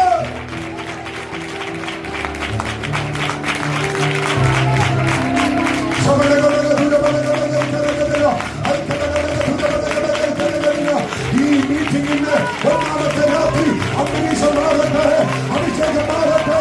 ഒരഭിഷേകത്തിന്റെ പുറത്ത് നിങ്ങളുടെ വീഴട്ടെ. ഒരഭിഷേകത്തിന്റെ പുറത്ത് നിങ്ങളുടെ വീഴട്ടെ. മാത്രമല്ല ഇന്ന് രാത്രി നിങ്ങളുടെ അഭിഷേകത്തിന്റെ തീ, അഭിഷേകത്തിന്റെ തീ, അഭിഷേകത്തിന്റെ തീ, അഭിഷേകത്തിന്റെ തീ നിങ്ങളുടെ ദൈവം വിശ്വസ്തൻ.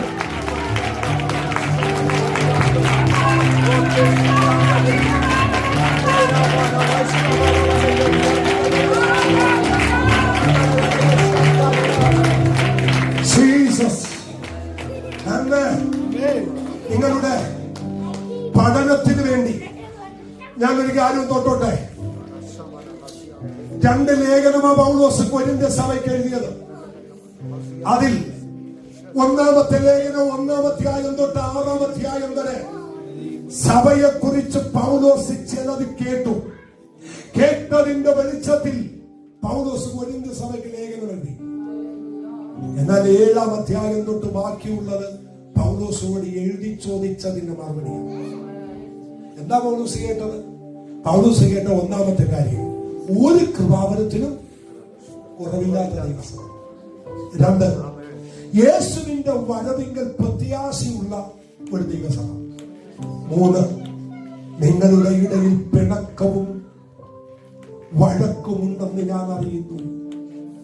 കൃപാവരം തലക്ക് മീതെ ജ്വലിക്കുമ്പോഴും കക്ഷിത്വമുള്ളൊരു ദൈവസഭ. സന്തോഷമുണ്ട്. ഒരാൾ എന്റെ അടുത്ത് വന്നിട്ട് എറണാകുളത്തോട്ട് ജോലിക്ക് വരുന്നതിന് മുമ്പ് എന്നെ വിളിച്ചിട്ട് ചോദിച്ചിട്ട്, പാഷേ എന്തോ എനിക്ക് നല്ലൊരു ചർച്ചിൽ വന്ന ആരാധന കൂടണമെന്നുണ്ട്. നല്ലൊരു ചർച്ചിൽ, ഒരു പെർഫെക്റ്റ് ചർച്ചിൽ. അവിടെ എവിടെ എറണാകുളത്ത് ഒരു പെർഫെക്റ്റ് ചർച്ച് ഉള്ളത്? ഞാൻ പറഞ്ഞു, എറണാകുളത്ത് മാത്രമല്ല, ലോകത്ത് ഒരിടത്തും ഒരു പെർഫെക്റ്റ് ചർച്ചില്ല. ഉണ്ടോ? ഉണ്ടെങ്കിൽ ഒന്ന് ആദ്യം പറ. ഉണ്ടോ? ഉണ്ടെങ്കിൽ തെറ്റുപറ്റി. എനിക്കറിയത്തില്ല. ലോകത്തിന് ഒരിടത്തും എന്തില്ല? ഒരു പെർഫെക്റ്റ് ചർച്ച്. ഈ ചർച്ച് നല്ലതാണോ? നിങ്ങൾ പറയണം. പിന്നെ ചുമ്മാ കയറി യേസെന്നും പറയല്ലേ. എന്തോരം കുഴപ്പമുള്ള പ്രശ്നമുള്ളവർ ഇതിനകത്തുണ്ട്, അല്ലേ? കുശുമ്പും ഭൗഷണ്യമുള്ളവർ ഇതിനകത്തില്ലേ? ഇല്ലെന്ന് നിങ്ങൾ പറഞ്ഞേ ഞാൻ സമ്മതിക്കത്തില്ല. തമ്മിൽ ഹൃദയത്തിൽ ഭാരമുള്ളവരില്ലേ? ഏസമക്കത്ത ഇല്ലാത്ത ഭാഷന് ഇഷ്ടപ്പെട്ടവരുണ്ട്, ഭാഷന് ഇഷ്ടപ്പെടാത്തവരില്ലേ? ഉണ്ടോ ഇല്ലയോ? പിന്നെ ഏതാ പെർഫെക്റ്റ്? ഇനി ഒരു കാര്യം പറയാം. ഈ ദൈവരാജ്യത്തെ കുറിച്ച് പറയുമ്പോൾ പറയുന്നത് ഈ വക മീനുകളെല്ലാം ഉള്ള വല. സ്വന്തം പറഞ്ഞേ.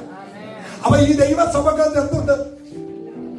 അല്ല, അങ്ങനെ പറയുന്നത് ഈ വക മീനുകൾ, എല്ലാ വക മീനും ഉണ്ട്. കാളാഞ്ചി ഉണ്ട്, പറ 1-2 പേര് പറ. മത്തിയുണ്ട്, അയിലുണ്ട്, ഞണ്ടുണ്ട്. ഞണ്ട് ഇറുക്കും. എല്ലാ വക മീനും ഇതിനകത്തുണ്ട്. എല്ലാ വകയുണ്ട്. ഒരു അല്ലെന്ന് പറഞ്ഞു. ഇനി രണ്ടാമത് കർത്താവ് പറഞ്ഞു, ഞങ്ങള് യജമാനനെ ഞങ്ങൾ നല്ല വിത്തല്ലയോ? പിന്നെ കള എവിടെ നിന്ന് വന്നു? അപ്പൊ കളയുണ്ട് എവിടെ? ദൈവസഭയിൽ. അപ്പൊ ആരെങ്കിലും പറയാം, ആ ചർച്ച നല്ലടി, ഞാനില്ലെന്ന് വേണ്ട പൊന്നച്ച പാർശ്വമാരായി ഞങ്ങൾ പറയാം, ഈ ലോകത്ത് പെർഫെക്റ്റ് ആയ ഒറ്റ ചർച്ചില്ല. നിങ്ങൾ ഏതെങ്കിലും ഒരു നല്ല സഭ നോക്കിയാണ് നിങ്ങൾ പോകുന്നതെങ്കിൽ നല്ലൊരു സഭ ഞാൻ കാണിച്ചു തരാം. ഇന്ന് തന്നെ നിങ്ങളുടെ മയ്യത്താകണം, നേരെ പ്രമാണം കൊടുക്കണം. അത് അവിടെ ഒരു പെർഫെക്റ്റ് ചർച്ച സ്വന്തം. ഹല്ലേലൂയ. അതുകൊണ്ടാണ് ഈ ചർച്ചയെ കുറിച്ച് നവീകരണത്തിന്റെ സഭയാ. ഇവിടെ നവീകരണം ആവശ്യമുണ്ട്. അതുകൊണ്ട് പരിശുദ്ധാത്മാവിനെ വെച്ചത്. പരിശുദ്ധാത്മാവ് സഭയെ ശുദ്ധവും ശുഭ്രവുമായി അവൻ കറകൾ നീക്കി ശുദ്ധീകരിച്ചുകൊണ്ടിരിക്കും. അതാണ് ദൈവത്തിന്റെ സഭ. ഇവിടെ പ്രശ്നമുണ്ട്. ഒരു ഹല്ലേലൂയ എന്ന് പറയുന്നത്. ആമേൻ, ആമേൻ. ഒരിക്കലേ D.L. മൂഡി എന്ന് പറയുന്ന ദേവദാസൻ, D.L. മൂഡി എന്ന് പറഞ്ഞ ദേവദാസൻ ഒരു ചർച്ചിൽ ചെന്നു. ചെന്ന സമയത്ത് പുള്ളിയിൽ ആ ചർച്ച കയറ്റിയില്ല. ആ ചർച്ചിൽ കയറ്റാതെ പുള്ളി തിരിച്ചിറങ്ങി വരുമ്പോ ഒരു മനുഷ്യൻ ആ ചർച്ചിന്റെ വാതിക്കൽ നിന്നുകൊണ്ട് കരഞ്ഞുകൊണ്ടിരിക്കുക.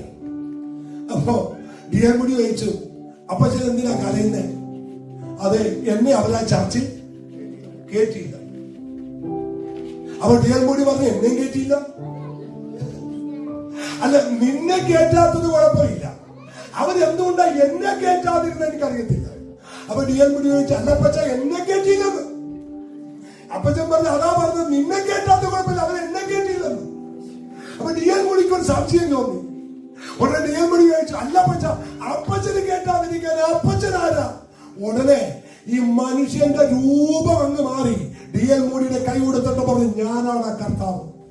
ആ സെക്കൻഡിൽ തന്റെ കൺമുൻപിൽ ഒരു വെളിച്ചമായി അവൻ തീജ്വാലയായി ആ ദൈവ സാന്നിധ്യം വെളിപ്പെട്ടു.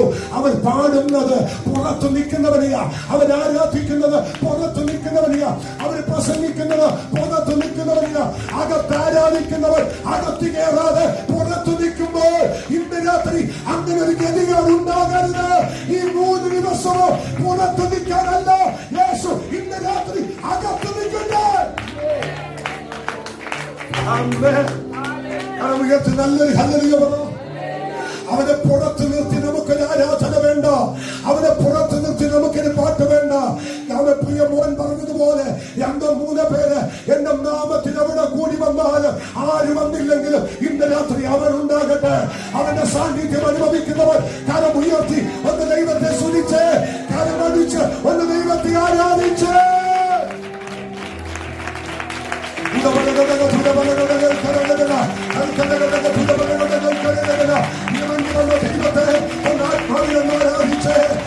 വിളി മനസ്സിലാക്കുക.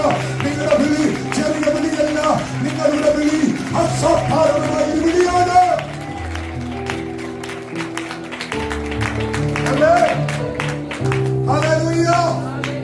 സന്തോഷമുണ്ടോ? ഒരാമേ കൂടി ഒന്ന് പറഞ്ഞേ. ഞാൻ അടുത്തൊരു കാര്യം പറയാം. 34-35 വയസ്സിനിടക്ക് മഹാസമുദ്രത്തെ നോക്കി വെല്ലുവിളിച്ച ഒരു ചെറുപ്പക്കാരനുണ്ട് ലോകത്തിൽ, ദ ഗ്രേറ്റ് അലക്സാണ്ടർ. 34-35 വയസ്സിനകത്ത് മഹാസമുദ്രത്തെ നോക്കി വെല്ലുവിളിച്ചുകൊണ്ട് പറഞ്ഞു, നീ ഒരു തരിമണലായിരുന്നെങ്കിൽ ഞാൻ നിന്നെ പിടിച്ചടക്കുമായിരുന്നു. ദൈവമക്കൾ, നിങ്ങൾക്കറിയണോ എന്തുകൊണ്ട് ഈ മനുഷ്യൻ ഇങ്ങനെ ഒരു വാക്ക് പറഞ്ഞത്? 12ാമത്തെ വയസ്സിൽ തെരുവിലെ കുഞ്ഞുങ്ങളുമായി കളിച്ചുകൊണ്ടിരിക്കുമ്പോൾ തന്റെ അപ്പനായ ഫിലിപ്പ് രാജാവ് അലക്സാണ്ടറെ അകത്തോട്ട് വിളിച്ചിട്ട് 2 ചോദ്യം ചോദിക്കുന്നു. മകനെ അലക്സാണ്ടറെ, 1 നീ ആരാണ്, 2 നീ ആരാകാനുള്ളവനാ. ഈ 2 ചോദ്യമാണ് അലക്സാണ്ടറെ മാറ്റിമറിച്ചത്. ഇന്ന് രാത്രി ഞാൻ നിങ്ങളോട് ചോദിക്കുന്നു, നിങ്ങളുടെ വിളി നിങ്ങൾക്കറിയാമോ? നിങ്ങളുടെ വിളി നിങ്ങൾക്കറിയാമോ? നമ്മെ വിളിച്ച വിളിയുടെ പ്രത്യേകത നമുക്ക് മനസ്സിലായോ? പൗലോസേ അവൻ ഒന്ന് പറഞ്ഞതാ, എന്താ ഞങ്ങളുടെ വിളി? 1ാമത്തെ വിളി. ആ വാക്യം ഒന്ന് ശ്രദ്ധിച്ച്. 2 തിമോഥെയോസ് 2-ാം അധ്യായം 1-ാമത്തെ വാക്യം. 1 എന്റെ മകനെ. ഞാൻ അവിടെ നിന്ന് തുടങ്ങിയ 1 ദൈവം നമ്മെ വിളിച്ചത് മകനായിട്ടാ വിളിച്ചേ, മകളായിട്ടാ വിളിച്ചേ. ഒരാമൻ എന്ന് പറഞ്ഞു. മകളെ, നമ്മുടെ വിളി എന്താ? ദാസനായിട്ടല്ല, ദാസിയായിട്ടല്ല വിളിച്ചത്. ദൈവം നമ്മെ വിളിച്ചത് മകനായിട്ടാണ് വിളിച്ചത്. ഒരാമൻ പറയാൻ പറ്റുമോ? ഇന്ന് രാത്രി നിങ്ങളുടെ മേൽ ഒരു അധികാരത്തിന്റെ കൈമാറ്റം ഈ വചനത്തിലൂടെ ദൈവം പകരും. സംഗീതത്തിൽ 118 പാടിയെ പറയുന്നു, യഹോവേ ഞാൻ നിന്റെ ദാസൻ, ദാസിയുടെ മകനും തന്നെ, നീ എന്റെ ബന്ധനങ്ങളെ അഴിച്ചിരിക്കുന്നു. പഴയ നിയമം മുഴുവൻ ദാസന്മാരാണ്, ദാസിമാരാണ്. എന്നാൽ പുതിയ നിയമത്തിൽ മാത്രമേ ഉള്ളൂ പുത്രത്വം. പഴയ നിയമം മുഴുവൻ ദാസത്വത്തിന്റെ കീഴിലാണ്, പഴയ നിയമം മുഴുവൻ ദാസത്വത്തിന്റെ കീഴിലാണ്. എന്നാൽ പുതിയ നിയമം പറയുന്നു, നിങ്ങൾ ദാസന്മാരല്ല, ദാസിമാരല്ല, പകരം നിങ്ങൾ അവന്റെ മക്കളാണ്. ഞാൻ ഇന്ന് രാത്രി നിങ്ങളോട് ചലഞ്ചായിട്ടൊരു കാര്യം പറയാം. നിങ്ങൾ മക്കളാണെന്ന് നിങ്ങൾക്കൊരു ബോധ്യം അകത്ത് വന്നാൽ ഒന്ന് ശ്രദ്ധിച്ചേ. ഒരല്പം അഹങ്കാരത്തോടെ പറയാം, ഒരു മനുഷ്യന്റെ മുമ്പിൽ നിങ്ങൾ കൈനീട്ടില്ല, ഒരു മനുഷ്യന്റെ മുമ്പിലും നടുവ് വളച്ച് നിങ്ങൾ നിൽക്കത്തില്ല. അവൻ നിങ്ങൾക്ക് ആവശ്യമുള്ളത് ഇന്ന് രാത്രി തമ്പുരാനെ നോക്കി നിങ്ങൾ ക്ലെയിം ചെയ്ത് നിങ്ങളത് അവകാശമാക്കും. ബൈബിൾ പറയുന്നു, മക്കളെങ്കിൽ ഞങ്ങൾ അവകാശികളാണ്, വാഗ്ദത്ത പ്രകാരം ഞങ്ങൾ കൂട്ടവകാശികളാണ്. മക്കളെങ്കിൽ മക്കളെങ്കിൽ ഞങ്ങൾ ആരാ? അവകാശികളാണ്. അപ്പൊ പുത്രത്വം നമ്മുടെ മേൽ ഉണ്ടെന്നൊരു ബോധ്യമുണ്ടെങ്കിൽ നമ്മൾ കഴിഞ്ഞിട്ടു.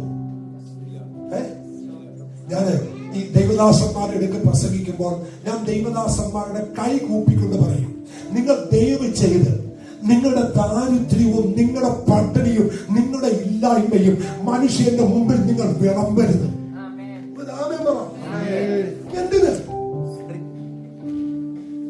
നാം എത്രമാത്രം നമ്മുടെ ദാരിദ്ര്യവും പട്ടിണിയും പോയി മറ്റുള്ളവരോട് പറയുമോ, അങ്ങനെ പറയുമ്പോ നാണക്കെടുന്ന നമ്മുടെ അപ്പന. ഞാൻ എല്ലാവരും ഈ സ്തോത്രം 10-25 വർഷത്തിലേറിയ ഞാൻ വിദേശത്ത് ശുശ്രൂഷിക്കാൻ പോകുന്നത്. എന്നെ ഒരു മീറ്റിംഗിന് വിളിക്കാതെ ഞാൻ പോകത്തില്ല. ഇനി അവിടെ മീറ്റിംഗിന് ചെന്നിരിക്കുമ്പോൾ സങ്കടം എന്താണെന്നറിയോ? ഈ മീറ്റിംഗിന് പ്രസംഗിക്കാൻ ചെന്നിരിക്കുമ്പോൾ ഒരു 10 പാസ്റ്റേഴ്സ് അവിടെ ഉണ്ടാവും. എന്നിട്ട് അവർക്കെല്ലാം ഓരോ മിനിറ്റ് കൊടുക്കും. എന്ത് നാണിക്കിടന്നറിയോ? ആ 1 മിനിറ്റ് എഴുന്നേറ്റിട്ട് അവർ പറയും, ഞാന് ഇന്ന സ്ഥലത്തൊന്ന് വന്നതാ, ചർച്ച പണിയാൻ ഞാൻ വാനം കോരിയിട്ടേക്കുക, നിങ്ങൾ എന്നെ ഹെൽപ്പ് ചെയ്യണം. ഒരാൾ പറയും, എന്റെ കൊച്ചിനെ കല്യാണം കഴിപ്പിച്ചിട്ടില്ല, നിങ്ങൾ എന്നെ ഹെൽപ്പ് ചെയ്യണം. ഈ ദൈവദാസമ നിരന്ന് പറഞ്ഞ് ഒടുവിൽ വേണം പ്രസംഗിക്കാൻ എനിക്ക് സമയം കിട്ടുന്നത്. ഞാൻ ആലോചിച്ച് നോക്കട്ടെ, ഇവരുടെ അതേ സ്ഥലത്ത് ഞാൻ ഇരിക്കുന്നത്, നമുക്ക് എന്ത് പ്രസംഗിക്കാൻ പറ്റും? പക്ഷെ ഇന്ന് രാത്രി ഞാൻ നിങ്ങളോട് പറയുന്ന ഈ ലൈവിലൂടെ ആരെങ്കിലും കാണുന്നെങ്കിൽ, ആരെങ്കിലും ദൈവദാസന്മാരുണ്ടെങ്കിൽ അവനുള്ള ദൂതാണ്. 94 മുതൽ ഇന്ന് വരെ ഈ കരം ഞാൻ നീട്ടിയിട്ടില്ല, നീട്ടത്തില്ല. നിങ്ങൾ ഒന്ന് ടെസ്റ്റ് ചെയ്യുക. നിങ്ങൾ ചോദിക്കേ, എവിടെയെങ്കിലും ഏതെങ്കിലും ഒരു ആവശ്യത്തിന് ബിജു പാസ്റ്റർ ആരോടെങ്കിലും ഒരു കാര്യം ചോദിച്ചു എന്ന് നിങ്ങളൊന്ന് അന്വേഷിച്ച് ചോദിക്കത്തില്ല. എന്റെ ജീവൻ പോകുന്നവരെ ചോദിക്കത്തില്ല. കാരണം എനിക്കൊരു അപ്പനുണ്ട്. എന്റെ വിളി എന്റെ മകനായിട്ട് വിളിച്ചത് ദാരിദ്ര്യത്തിലല്ല വിളിച്ചത്. എന്റെ അപ്പൻ സമ്പന്നനായതുകൊണ്ട് ഒന്നിന് കുറവ് വരാം എന്റെ ദൈവം അനുവദിക്കയില്ല. വിശ്വസിക്കുന്നവരാകുന്നത്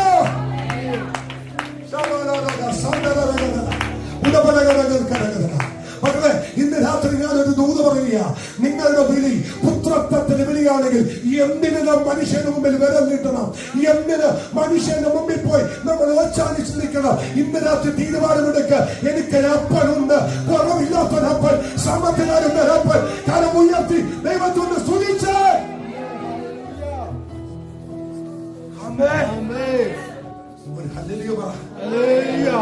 ഞാന് മനുഷ്യരിൽ നിന്ന് കണ്ടുപിടിച്ചൊരു കാര്യം എന്താണെന്നറിയോ? മോന്റെ കൈ കിടക്കുന്ന ആപ്പിളിന്റെ വാച്ചില്ലേ, ആ വാച്ച് ഞാൻ മേടിച്ചു തന്നാ. മോൻ എവിടെയെങ്കിലും പബ്ലിക്കിലൂടെ ഇതും കെട്ടി ഷൈൻ ചെയ്ത് പോകുമ്പോ ഞാൻ എന്റെ അടുത്ത് നിൽക്കുന്നവനോട് പറയും, അവനൊരു ഷൈൻ കണ്ടില്ലേ, ഞാൻ മേടിച്ചു കൊടുത്തത്. പണ്ടൊരു പോസ്റ്റ്മാൻ ഇല്ലേ, പോസ്റ്റ്മാൻ ഞങ്ങളെ കാണിച്ചിട്ട് പറഞ്ഞ ആ വീട് ഞാൻ കൊടുത്ത പൈസക്ക് വെച്ചതാണ്. മനസ്സിലായില്ലേ? ഹസ്ബൻഡ് ഗൾഫിലായിരുന്നു, ഇയാളെ കൊണ്ടൊന്ന് മണി ഓർഡർ കൊടുത്തുകൊണ്ടിരുന്നത്. ഒരു പറഞ്ഞ് ഞാൻ കൊടുത്ത കാശ് കൊണ്ടാ. മനസ്സിലായില്ലേ? അപ്പൊ ഒരാൾ ചോദിച്ചു, നിനക്ക് എവിടെ നിന്ന് കിട്ടിയ പൈസ? അല്ലമ്മേ, ആഴ്ചയിൽ അടക്കുന്ന പറഞ്ഞാൽ ഞാൻ അവന്റെ കൊടുത്തേ. അതെന്റെ ജോലിയല്ലേ? ജോലിയാ, പക്ഷെ ഞാനല്ലേ കൊടുത്തേ. ഇപ്പൊ പോസ്റ്റ്മാൻ വരെ വിളിച്ചു പറയും, ഞാൻ കൊടുത്തിട്ടാ വീട് പറഞ്ഞേ. എന്റെ പൊന്നു മക്കളെ, മനുഷ്യൻ തന്നാൽ ഒരു ദിവസം വിളിച്ചു പറയും. എന്നാൽ ഇന്ന് രാത്രി എണ്ണമില്ലാത്ത നന്മകൾ, എണ്ണിക്കൂടാത്ത നന്മകൾ തമ്പുരാൻ തന്ന് ഒരു മനുഷ്യനോടവൻ പറയത്തില്ല, ഒരു മനുഷ്യനോടവൻ പറയത്തില്ല. കാരണം ഉയർച്ച ദൈവത്തിനെ സ്തുതിച്ച് ഈ രാത്രി ആത്മാവിന്റെ ദൂത പറയട്ടെ, ഒരു മനുഷ്യന്റെ കൈയല്ല ഇന്ന് രാത്രി ദൈവം തുറക്കുന്നത്. ദൈവത്തിന്റെ വചനം പറയുന്നു, മക്കളെങ്കിൽ നാം അവകാശികൾ. നമ്മുടെ മക്കളാ. നമ്മുടെ ഒന്നാമത്തെ വിളി എന്താ പ്രവണി? മകൻ. ഞാൻ ആരാ? പിന്നെ എന്തിനാ നോക്കുന്നേ? നീ മകനാണെങ്കിൽ നിനക്ക് കിട്ടേണ്ട അവകാശം ദൈവം തരും. നീ മകനാണെങ്കിൽ നിനക്ക് ലഭിക്കേണ്ട തലമുറ ദൈവം തരും. ഇന്ന് രാത്രി ദൈവാത്മാവ് ഈ വചനത്തിലൂടെയാണ് പറയുക, നിനക്കൊരു അപ്പനാണ് ഉണ്ടെന്ന് നിനക്കൊരു ബോധ്യമുണ്ടെങ്കിൽ, നീ ഒരു അപ്പനെയാണ് സേവിക്കുന്നതെന്ന് നിനക്ക് ഉറപ്പുണ്ടെങ്കിൽ, ബലഹീനതയുടെ നടുവിൽ ഇറങ്ങി വന്ന ദൈവകൃപ വെളിപ്പെടുത്തുന്ന ദൈവത്തിന്റെ കൃപയുടെ ആഴം ഇന്ന് രാത്രി എന്റെ ദൈവം വെളിപ്പെടുത്തും.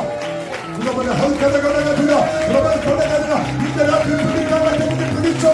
ഞാന് ഒരു ചരിത്രമല്ല സേവിക്കുന്നത്, ഒരു ബലഹീനനായ ഒരു ദൈവമല്ല.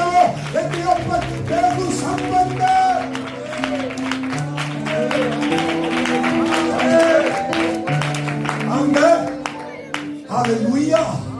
സന്തോഷമുണ്ടോ? ഞാൻ ഇന്ന് രാത്രി ഒരൊറ്റ കാര്യം ആഗ്രഹിക്കുന്നു. എന്താണെന്നറിയാമോ? നിങ്ങൾ ഇന്ന് രാത്രി ബലത്തോടെ പോകണം. ഇന്ന് ശക്തി പ്രാപിച്ചു വേണം പോകാൻ. ഇന്ന് രാത്രി കൊണ്ട് നിങ്ങൾ ഒരു മനുഷ്യന്റെ മുമ്പിൽ കൈ നീട്ടരുത്. തമ്പുരാനാ പറയുന്നേ. അച്ഛാ, ഒരു മനുഷ്യനൊന്നും കൈ നീട്ടരുത്. മനുഷ്യൻ തന്ന വിളിച്ചു പറയും, പക്ഷെ ദൈവം തന്നാൽ ഒരുവനോട് പറയത്തില്ല.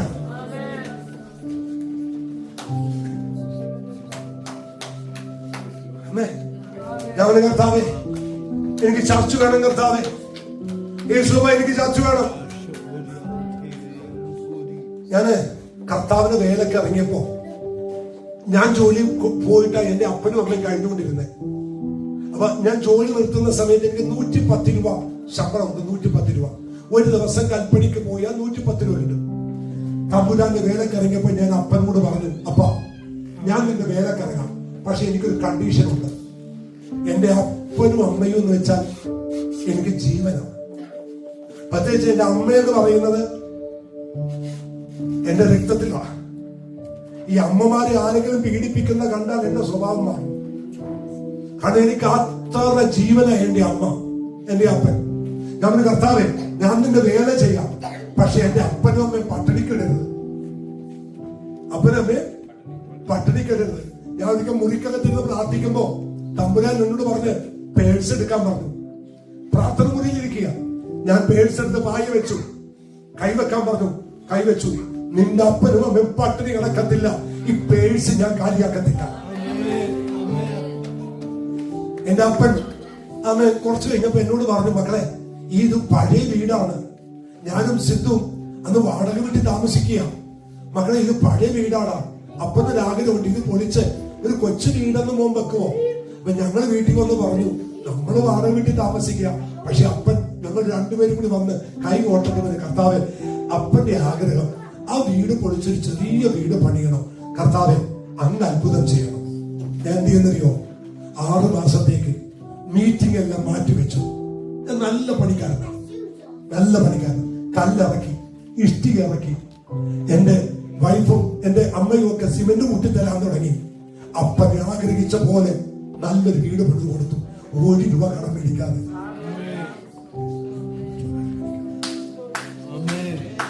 എന്റെ അപ്പം പറഞ്ഞു, മക്കളെ എനിക്ക് പ്രായമല്ലേ, പഴയ വീടായിരുന്നു, എന്റെ പ്രായമുള്ള എനിക്ക് അകത്തൊരു ബാത്റൂമുള്ള ഒരു വീട് പണിത് തരുമോ?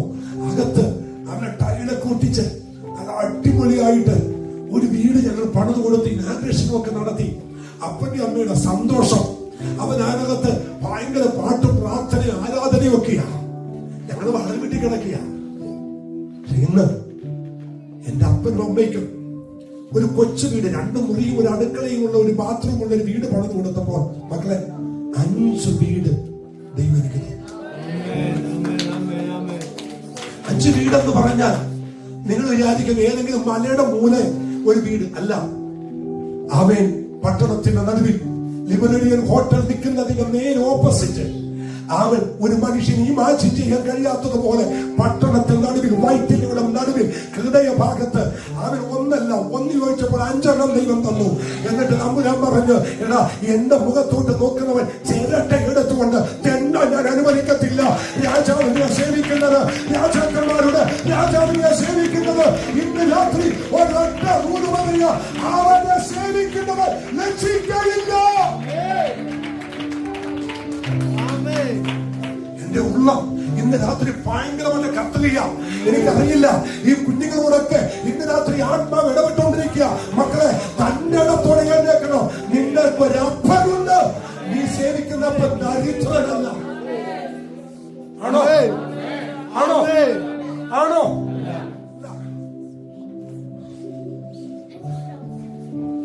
ഞാൻ കഴിഞ്ഞ ദിവസം ഞങ്ങളുടെ കോസ്റ്റൽ ഏരിയയിൽ, മക്കളെ ഞങ്ങളുടെ നാട്ടിൽ ദേശത്ത് ആദ്യമായിട്ട് പെന്തക്കോസ്തി വരുന്നത് കൊച്ചിയിൽ സിന്ധുവിന്റെ അമ്മച്ചിയാണ്, വൈഫിന്റെ മദറാ. യൂട്രസ് പഴുത്ത് ക്യാൻസർ വന്ന് മരിക്കാൻ കിടന്ന് ദിവസങ്ങൾ മാത്രം. തനിക്ക് 6 വയസ്സ്, അനിയത്തിക്ക് 3 വയസ്സ്. ഡോക്ടർ വിധി എഴുതി 3ാമത്തെ ദിവസം മരിക്കും.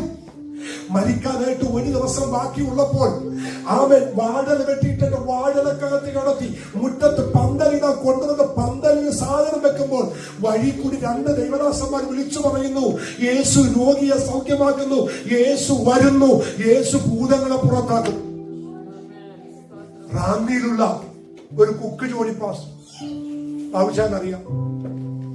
അവൻ നിലമ്പൂരുള്ള ഒരു ജോലിക്കുട്ടി പാസ്. നാട്ടുകാർ പറഞ്ഞു, നിങ്ങൾ പ്രസംഗിക്കുന്ന യേശു ജീവിക്കുന്നോ? ഉണ്ട്. അവിടെ ഒരു ചേച്ചി മരിക്കാൻ കിടക്കുക, 2 പെൺമക്കളുണ്ട്, പോയി പ്രാർത്ഥിക്കും. അവര് വന്ന് മുട്ട നിന്ന് പ്രാർത്ഥിച്ചു. മുട്ട നിന്ന് പ്രാർത്ഥിച്ച് കൈയെടുക്കുന്നതിന് മുമ്പ് മരിക്കാൻ കിടന്ന് അമ്മച്ചി ചാടി എഴുന്നേറ്റു. വെള്ളം കൊടുത്തു, ആഹാരം കൊടുത്തു, ജീവൻ കിട്ടി. അവൻ പന്തലിടാൻ വന്നവർ പന്തലിന്റെ കുറ്റി കൊണ്ടുപോയി തിരിച്ചു കൊടുത്തു. മരണ വീട് ജീവന്റെ ആരാധനയുടെ വീടായി.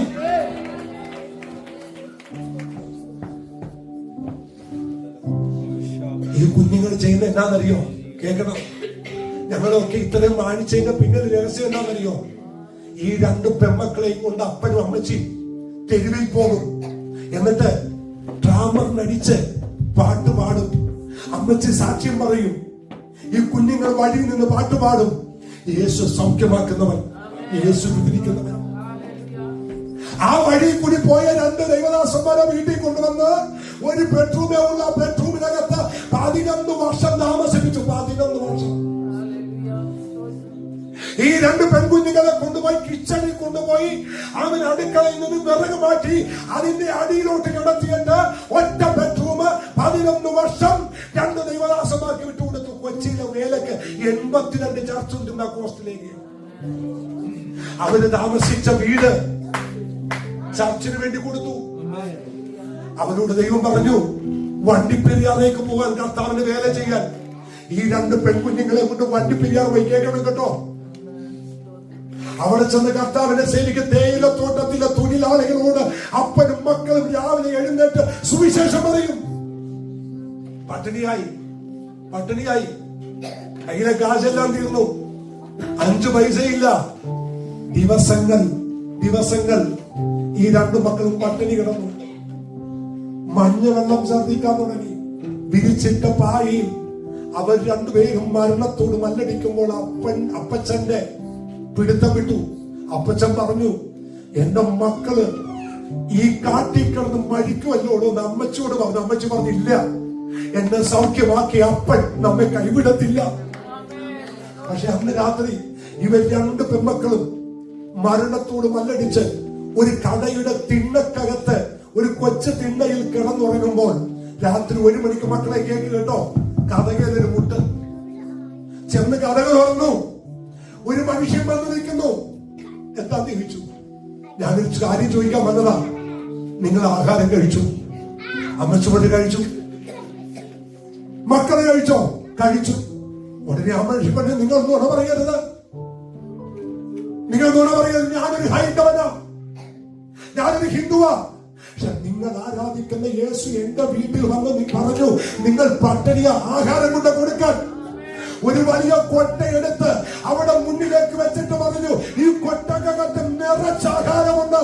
നിങ്ങളുടെ യേശു പറഞ്ഞിട്ട് ഇന്ന് രാത്രി വന്നത്, അവൻ ഇന്ന് രാത്രി ജീവിക്കുന്നു. ഈ രാത്രി തമ്പുരാനെ സേവിക്കുമ്പോ അവൻ ഇന്ന് രാത്രി ഇതിന്റെ നടുവിൽ. ഞാൻ ഇടയ്ക്ക് വിശ്വാസത്തിൽ എവിടെയെങ്കിലും ക്ഷീണിക്കുമ്പോ, എവിടെയെങ്കിലും ഈ പ്രസവങ്ങളുടെ നടുവിൽ എന്റെ ഹൃദയം ക്ഷീണിക്കുമ്പോ ഇടക്കിടക്ക് എന്നോട് തനി അനുഭവം പറയും, ക്ഷീണിക്കരുത് കേട്ടോ, ഞങ്ങൾ ഒത്തിരി പട്ടിണി കിടന്ന ഇവിടെ വന്നേ, ഞങ്ങൾ ഒത്തിരി തകർന്ന ഇവിടെ വന്നേ, പക്ഷെ കൈവിട്ടിട്ടില്ല. ഇനി മക്കളെ ഒരു സാക്ഷി കൊണ്ടെന്ന് പറഞ്ഞോട്ടെ. അന്ന് രാത്രി ഈ പിള്ളേരെ എഴുന്നേപ്പിച്ച് വയറ് നിറച്ച് ആഹാരം കൊടുത്തു. പിറ്റേ തിങ്കളാഴ്ച തൊട്ട് മണി ഓർഡർ വരും 20 രൂപ എല്ലാ ദിവസവും. പോസ്റ്റ് മുടക്കുള്ള ദിവസം 20 രൂപ കൂട്ടി വരും. എല്ലാ ദിവസവും 20 രൂപ. അപ്പൊ മണി ഓർഡർ കൊണ്ടുവന്ന പോസ്റ്റ്മാനോട് ചോദിച്ചു, സാറേ ഇത് ആരാ അടക്കുന്നേ? അത് പറഞ്ഞു, ആരാണ് അടക്കുന്നതെന്ന് അറിയത്തില്ല, പക്ഷെ നിങ്ങളുടെ അഡ്രസ്സിൽ തെറ്റാതെ വരുന്നു. അവിടെ വെച്ചാണ് കർത്താവ് പറഞ്ഞു, അവിടുന്ന് വൈപ്പിങ്കരെ പോയി കർത്താവിന് വേല ചെയ്യുന്നു. അവരവിടെ അവൻ വണ്ടിപ്പെരിയാറെന്ന് അവൻ ഇടുക്കിയിൽ നിന്ന് നേരെ പൈപ്പിലോട്ട് കർത്താവിന്റെ വേലക്ക് 2 പെൺകുഞ്ഞുങ്ങളെ കൊണ്ട് അപ്പച്ചനും അമ്മച്ചും പോരുന്നത് വരെ ഈ മണി ഓർഡർ വന്നുകൊണ്ടിരുന്നു. ഇന്ന് രാത്രി സാമേ ഞാനൊരു ദൂതങ്ങ് പറയുക, ഈ അപ്പനെ സേവിച്ചാൽ ഒരുത്തന്റെ മുമ്പിലും ലക്ഷിപ്പാൻ ദൈവം അനുവദിക്കത്തില്ല. ഒരു മനുഷ്യന്റെ മുമ്പിലും തല ഉലിപ്പാൻ എന്റെ ദൈവം അനുവദിക്കയില്ല. തല മരിച്ച് ഇന്ന് രാത്രി ദൈവത്തെ സ്തുതിച്ച്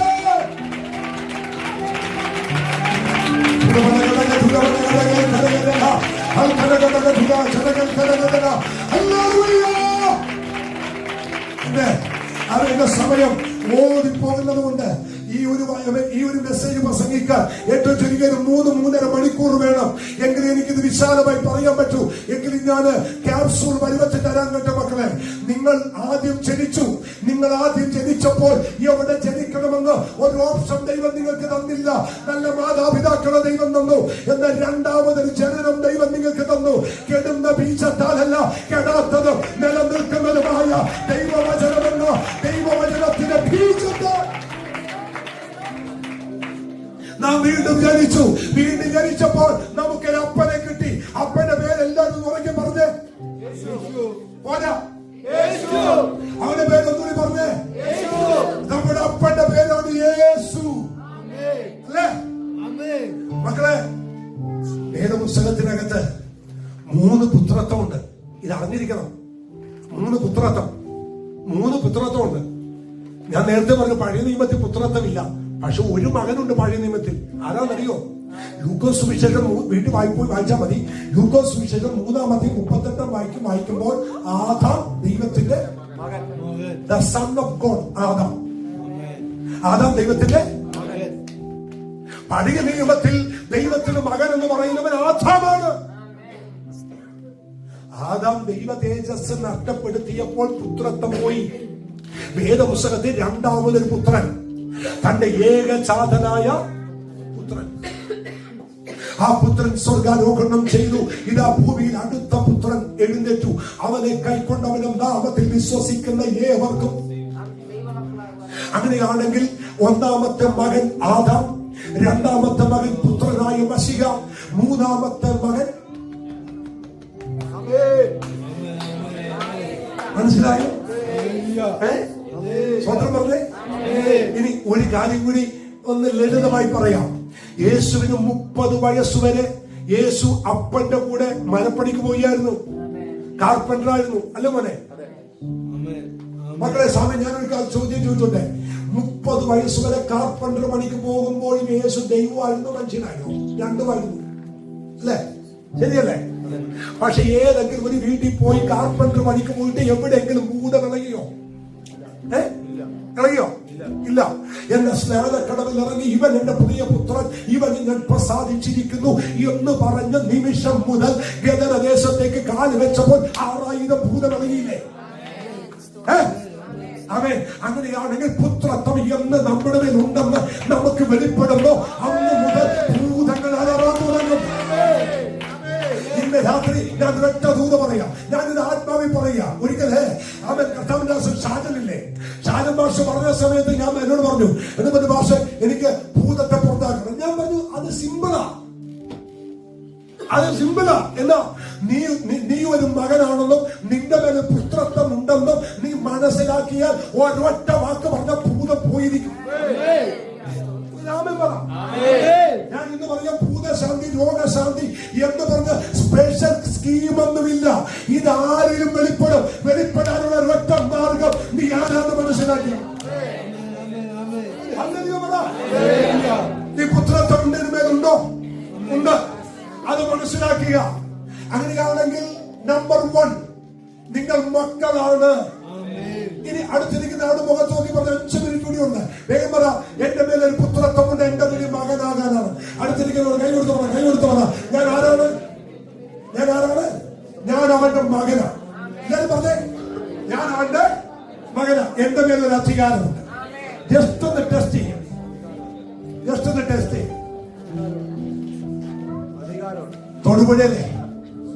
തൊടുപുഴയിൽ ഞാനിങ്ങനെ പ്രസംഗിക്കുക കേട്ടോ. നിറച്ചൊരു വീട്ടിനകത്താണ് പ്രസംഗിച്ച സമയത്ത് ഈ സഹോദരിമാരുടെ ഇടയിൽ ഒരു പെൺകുട്ടിക്ക് ഭൂതമായി. അപ്പൊ എനിക്ക് ഇറങ്ങി ചെല്ലാൻ ഒക്കുന്നില്ല, ഭയങ്കര തിരക്കാം. അപ്പൊ അവിടെ ഇരുന്നൊരു അമ്മച്ചി പറഞ്ഞു, അവിടെ നിൽക്ക്, ഞാൻ ഏറ്റത്. 10-25 വയസ്സുണ്ട്, 2 വെപ്പുപല്ലേ ഉള്ളൂ. അമ്മച്ചി നാടനെടുത്ത് അങ്ങ് കുത്തിയിട്ട് ചെന്നിട്ട് ഒരു പല്ല് താഴെ. നടന്ന സംഭവം ഞാനീ പറഞ്ഞു. ഭൂതം അങ്ങ് വിട്ടുപോയി. ഞാനങ്ങ് അത്ഭുതപ്പെട്ട് നിൽക്കുക. മീറ്റിംഗ് ഓടിച്ചെന്ന് അമ്മച്ചിയെ കെട്ടിപ്പിടിച്ച് ഉമ്മ കൊടുത്തോണ്ട് പോലെ, അമ്മച്ചി എന്റെ ജീവിത ലൈഫിൽ ആദ്യമായിട്ട് കാണുക ഇങ്ങനെ സംഭവം. അമ്മച്ചിക്ക് എന്ത് കിട്ടി കൃപ? അമ്മച്ചി പോലെ ആദ്യമായിട്ട് ചെയ്യുക. ചവലെന്താ പറ്റി? മോനെ നീ കേറിയപ്പോ തൊട്ട് പറയുക നമുക്ക് അധികാരമുണ്ട്, അധികാരമുണ്ട്, അധികാരമുണ്ട്. അങ്ങനെയാണെന്ന് ടെസ്റ്റ് അടിച്ച് നോക്കിയാൽ ടെസ്റ്റ് പാസ്സായി. മനസ്സിലായോ? ഞാൻ നിങ്ങളോട് തല കൂപ്പിക്കൊണ്ട് പറയാ, മക്കളെ, നിങ്ങൾ മേൽ പുത്രത്വം ഉണ്ടെന്ന് നിങ്ങൾക്ക് മനസ്സിലായാൽ നിങ്ങൾ കൈവച്ച ഭൂതം വിട്ടുപോകും. ഇന്ന് രാത്രി മുതൽ നിങ്ങളുടെ മേൽ ആ ദൈവകൃപ ഓപ്പണാകാൻ പോകുകയാണ്. ആ അഭിഷേകം ഓപ്പണാകാൻ പോകുകയാണ്. ആ ദൈവ സാന്നിധ്യം ഇന്ന് രാത്രി ഓപ്പണാകാൻ പോകുകയാണ്. വിശ്വസിക്കുന്നത് ഫലമടിച്ച് ഒന്ന് രാത്രി ആരാധിച്ച് നിങ്ങളുടെ ആ ദൈവകൃപയുടെ വ്യാപാരം ഇന്ന് രാത്രി ഓപ്പണായി നടക്കാൻ, ഇന്ന് രാത്രി ഓപ്പണായി നടക്കാൻ, ദൈവ മഹത്വം ഇന്ന് രാത്രി ഓപ്പണായി നടക്കാൻ.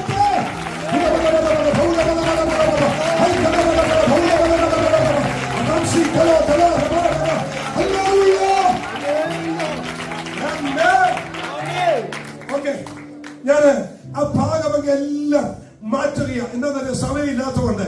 ഒന്ന്, നിങ്ങളുടെ വിളി പുത്രത്വത്തിന് വിളി. രണ്ടാമത്തത് ഒന്നെടുത്ത് വായിക്കാമോ? 2-ാമത്തെ അധ്യായം 2-ലെ 3-ാമത്തെ വാക്യം ഒന്ന് വായിച്ചേ. വേഗം വായിച്ചു. നിങ്ങളെ രണ്ടാമത് വിളിച്ച നമ്മുടെ ക്രിസ്ത്യൻ കോളിങ്ങിന്റെ 2-ാമത്തെ കോളിംഗ് എന്നാ? ഇനി അടുത്തിരിക്കുന്ന ആളൊന്ന് സൂക്ഷിച്ച് നോക്കി, ഇത് പഠനമാണോ? ആണോ? ഇന്ന് ചോദിച്ചിട്ടെ, നിങ്ങളുടെ വീട്ടിൽ എക്സ് മിലിറ്ററി ആയിട്ട് ആരെങ്കിലും ഉണ്ടോ? മിലിറ്ററിക്കാർ, പട്ടാളക്കാർ ആരെങ്കിലും വീട്ടിൽ, വകയിൽ ആരെങ്കിലും? ഇല്ലേ? ഇല്ല. ഉണ്ട്. ആരാ? അവിടെ വസ്ത്രധാരണ എങ്ങനെയാ? കുറച്ച് പുറത്തും കുറച്ചകത്തും കുറച്ച് ഇവിടെ, അങ്ങനെയാണോ? ആണോ? പിന്നെ ഏതെങ്കിലും ഒരു മിലിറ്ററിക്കാരൻ റിട്ടയർഡ് ആയവൻ പോലും നിൽക്കുന്ന കണ്ടിട്ടോ ഇങ്ങനെ കണ്ടോ? അല്ലാതെ പ്രസംഗിക്കാൻ വരുമ്പോ വയറെടുത്ത് മേശപ്പുറത്ത് വെച്ചിട്ടൊന്നും അല്ല അവൻ നിൽക്കുന്നത്. അവന്റെ നിൽപ്പ് കണ്ടാലറിയാം. ഞാൻ ഇതിനകത്തൊക്കെ ഭയങ്കരമായിട്ട് കാര്യം കൊടുക്കുന്നവരാ. സോദരം, ഇത് മനസ്സിലാക്കിയപ്പോഴോട്ട് ഞാൻ ജിമ്മിൽ പോവാൻ തുടങ്ങി. മഴയുണ്ടോ നീ?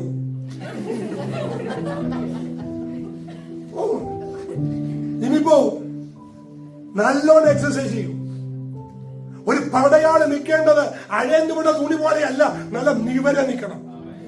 നിന്റെ വിളി എന്നാ? അതാ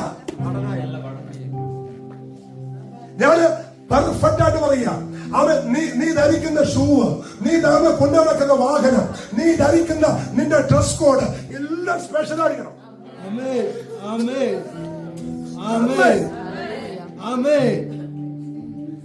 സോദരം, ഞാന് ഷർട്ടൊക്കെ തേച്ച് മീറ്റിങ്ങിന് കൊണ്ടുപോകുന്ന കണ്ട വൈഫിനോട് ചോദിച്ചു നോക്ക്, എന്റെ പേപ്പർ എടുത്ത് കട്ട് ചെയ്ത് വെച്ചേക്ക. പേപ്പർ ഷർട്ട് തേച്ച് സ്റ്റാർച്ച് അടിച്ച് ഷർട്ട് തേച്ച് പേപ്പർ അകത്ത് വെച്ച് തേച്ച് മടക്കി ഞാൻ വെക്കും. കൊണ്ടുപോയി എടുത്ത് അങ്ങനെയാ കൊണ്ടുപോയി ഇടുന്നത്. എന്റെ വണ്ടി കാറ് കൊണ്ടുപോയി എത്ര രാത്രിയാണെങ്കിലും ട്രിവാൻഡ്രത്തുനിന്ന് വന്നാലും കാറ് കഴുകാതെ എടുക്കത്തില്ല. ചിലരുടെ കാറിനകത്ത് കയറിയ കോഴിക്കൂടാണോ എന്ന് മനസ്സിലാക്കി. എന്തിന് കാറ് കഴിയുന്നത്? അവന്റെ ഷൂ പോളിഷ് ചെയ്തിട്ട് തന്നെ 1000 വർഷമായി.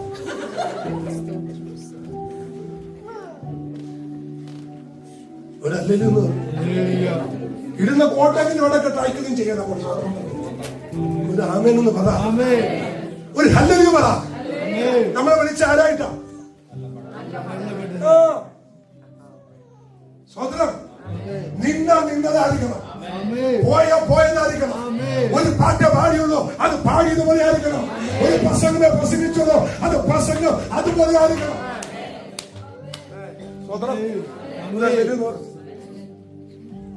ഞാൻ കലവാളൂർ പ്രസംഗിച്ചോണ്ടിരിക്കുക. നമ്മുടെ സാമച്ചൻ മാസ്റ്റർ അവിടെ ഓഡിറ്റോറിയത്തില്ല. ഒരുത്തൻ ഓടിക്കാറി വാളും കൊണ്ട് ബിജെപിക്കാരൻ വേട്ടോടാ, ഞാൻ വാടാ, അവനെ അതുപടി ഓടി.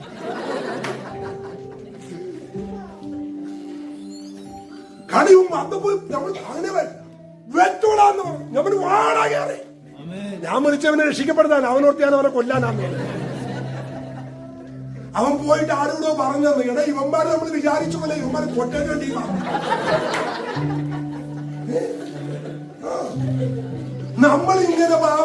പോലെ കഞ്ഞിയും കൂടി നിൽക്കുന്ന പോലെ അയ്യോ ഞാൻ ഇങ്ങനെ നിൽക്കുമ്പോൾ അവൻ തന്റെ കഥ കേൾക്കുന്നേ. സ്വതന്ത്രം പറ, ഞാൻ ഭടനാണ് എന്ന ബോധ്യത്തോടെ ഒരു അല്ലയോ എന്ന് പറഞ്ഞു. ഇത് ഭടന്റെ വീട്ടിലെ കുശിനക്കാരൻ അല്ലയോ പോയി. ഞാൻ ഭടനാന്ന് ഓർമ്മയുള്ളവർ അല്ലയോ. അങ്ങനെയായിരിക്കണം. ഭടൻ ചെയ്യേണ്ട 3 കാര്യം ഓടിച്ചു പറയാം. എഫെസ്യ ലേഖനം 6:11, എഫെസ്യ ലേഖനം 6:13, എഫെസ്യ ലേഖനം 6:13. ഒരു ഭടൻ ഉറച്ചു നിൽക്കണം. അവൻ വായിക്കണ്ട. ഒരു ഭടൻ ഉറച്ചു നിൽക്കണം, ഒരു ഭടൻ എതിർത്ത് നിൽക്കണം, ഒരു ഭടൻ ആയുധം എടുത്തുകൊണ്ട് നിൽക്കണം. സഭയില്ലാത്തതുകൊണ്ട് പറഞ്ഞു വിട്ടതേ ഉള്ളൂ, വിട്ടേക്കെ. 3-ാമത്തത് ഞാൻ ഓടിച്ചു പറയുന്നു, 2:5. അവൻ ഒരുത്തൻ മല്ല് കെട്ടിയാൽ ദൈവം നിങ്ങളെ വിളിച്ചെന്തിനാ? അതാ അല്ലല്ല, ദൈവം വിളിച്ചെന്തിനാ? മല്ല് കെട്ടാൻ. എന്താ ഈ മല്ല് കെട്ടാന്ന് പറഞ്ഞ? അറിയാവുന്നവർ പറഞ്ഞാൽ 10 പൗണ്ട് തരാം. മല്ല് കെട്ടുക എന്ന് പറഞ്ഞാൽ എന്താ? അതുകൊണ്ട് നിങ്ങൾ എല്ലാവരും കൂടി 10 പൗണ്ട് എനിക്ക് തരും. മല്ല് കെട്ടുക എന്ന് പറഞ്ഞാൽ റെസ്ലിംഗ് കണ്ടിട്ടില്ല മക്കളെ? കണ്ടോ? ഈ റെസ്ലിംഗിന് പറയുന്ന പേരാ ഇന്ന് മല്ല് കെട്ടുക. പടയാളി യുദ്ധം ചെയ്യുമ്പോൾ കൂട്ടുപടയാളി കാണും. ഓക്കെ, മല്ല് കെട്ടുന്നവൻ ഗുസ്തിക്കിറങ്ങുമ്പോൾ ഒറ്റക്ക് നിൽക്കണം. ദൈവം നിന്നെ വിളിച്ചത് ചേർത്ത് ഒറ്റക്ക് നിൽക്കാനാ. ഒരു സ്വന്തം പറയാൻ പറ്റുമോ? ഉപദേശി കാണത്തില്ല, സഭക്കാർ കാണത്തില്ല, കൂടെ ആരും കാണത്തില്ല. ദൈവം നിന്നെ വിളിച്ചത് തനിച്ച് നിൽക്കാനാ വിളിച്ചത്. നിന്റെ വിളി ഒറ്റക്ക് നിൽക്കാനാ. പരാജയപ്പെടരുത്. വിടുന്നു. 2 അധ്വാനിക്കുന്ന ദൈവം നിങ്ങളെ വിളിച്ചെന്തിനാ? അടുത്തിരിക്കുന്നവരോട് വേഗം നിർത്താൻ പോയാ. അടുത്തിരിക്കുന്ന ആളോട് നിന്നെ വിളിച്ചത് അധ്വാനിക്കാൻ. പറഞ്ഞു മടിയന്റെ ദൈവത്തിന് വേണ്ട ഒന്ന് പറഞ്ഞു മക്കൾ. എല്ലാവരും പറഞ്ഞു മടിയന്റെ ദൈവത്തിന്, മടിയന്റെ ദൈവത്തിന് വേണ്ട. മടിയന്മാരെ ഈ പ്രസ്ഥാനത്തിന് വേണ്ട. ഒരു അല്ലൊരു പറ, മടിയന്മാരെ വേണ്ടേ വേണ്ട. ഒരു സ്വതന്ത്രം എന്ന് പറഞ്ഞ് മടിയന്മാർ സക്സസ് ആകത്തില്ല. മടിയൻ ഒരിക്കലും ഗുണം പിടിക്കത്തില്ല. അനുഗ്രഹിക്കപ്പെടലോ അധ്വാനിക്കുന്നവരാകണം. പക്ഷെ ഞാൻ ഒരു സമയത്തും വെറുതെ ഇരിക്കത്തില്ല. എന്നോട് ഈ വൈഫും പിള്ളേരും എന്റെ പൊന്നും അപ്പ വല്ലയിടത്തൊന്ന് മാറി കിടക്ക് ഇരിക്കത്തില്ല. ഒന്നില്ല, മുറ്റത്തെ പുല്ലെങ്കിലും പറിക്കും. എന്റെ വീടിന്റെ ബാക്കിൽ ഇങ്ങനെ കുറച്ച് സ്ഥലമുണ്ട്.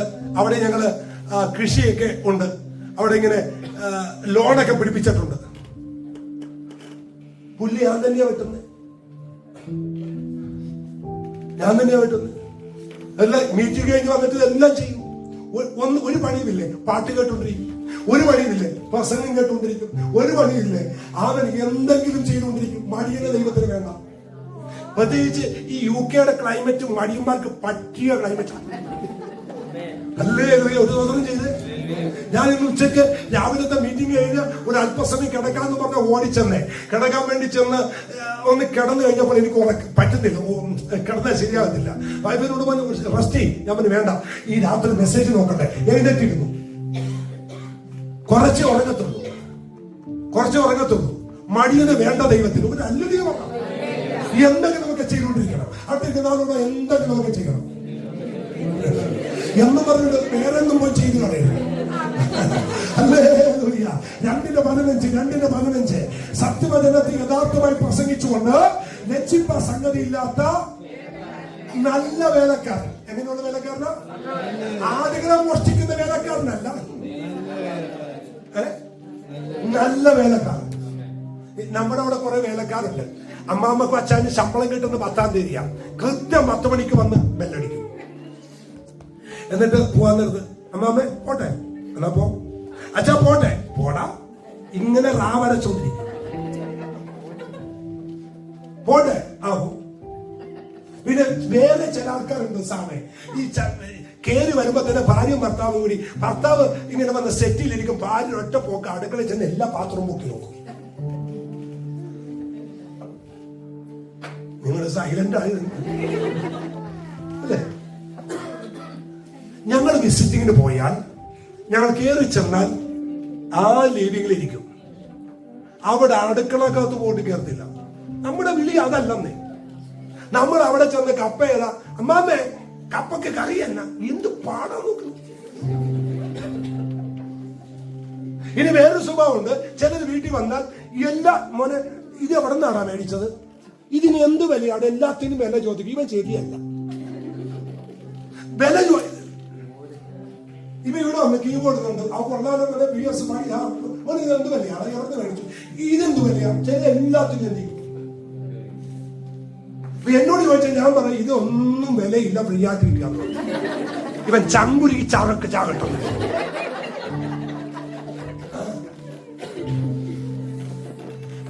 എല്ലാത്തിനും വില കാണിക്കണം. ചില ദൈവദാസന്മാർ വീട്ടിൽ കയറി വന്നാൽ ഇങ്ങനെയാണ്. ചിലർ ഇനി വന്നാൽ പോകത്തുമില്ല, ചിലർ വന്നാൽ അറിയത്തില്ല, പോകത്തില്ല. ഞാൻ ചെയ്യുന്ന പരിപാടിയാണ്. എന്റെ വീട്ടിൽ ചിലർ വരും, ഇങ്ങനെ ഇരുന്ന് കാര്യം പറയും. ആ കുറച്ച് കഴിയുമ്പോൾ ഞാൻ പറയും എന്നാലേ നിങ്ങൾ ഇവിടെ സംസാരിച്ചിരിക്കും, ഞങ്ങൾ പോയി കിടന്ന് ഉറങ്ങട്ടെ. ഞാൻ വിളിച്ചുകൊണ്ട് പോകും. അപ്പൊ ഇവിടെ ഇറങ്ങത്തെ ഞാൻ സിന്ധു പോയി കിടന്നുറങ്ങി, ഞാനും കയറി കിടന്നുറങ്ങും, അവരും കയറി. ഇവർ രണ്ടുപേരും കൂടി വട്ടം തിന്നിട്ട് കുറച്ച് ഇറങ്ങി. നമുക്ക് നമ്മുടെ വില അറിയില്ല. ഒരു സ്വതന്ത്രം ചെയ്യും. നിങ്ങൾ ഒരു സ്ഥലത്ത് അല്പസമയം വേസ്റ്റ് ആണെന്ന് തോന്നിയാൽ അവിടെ നിന്ന് വിട്ടേക്കണം.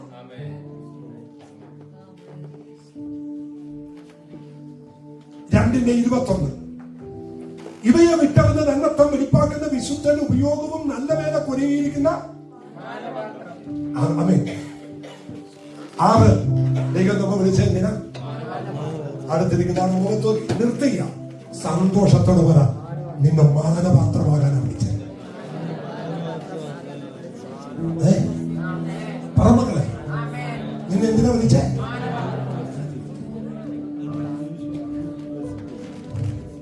എറണാകുളം മറൈൻ ഡ്രൈവിൽ കൂടി പോകുമ്പോ ഞങ്ങളുടെ ഒരു വിശ്വാസി പയ്യൻ ഒരു സിനിമാ പോസ്റ്റർ നിൽക്കുക. സിനിമാ പോസ്റ്ററെ കണ്ടിട്ട് ഇങ്ങനെ നോക്കി നിന്നുകൊണ്ട് വെള്ളമിറക്കിക്കൊണ്ടിരിക്കുക. കാണാൻ പറ്റാത്തൊരു പോസ്റ്റാണ്.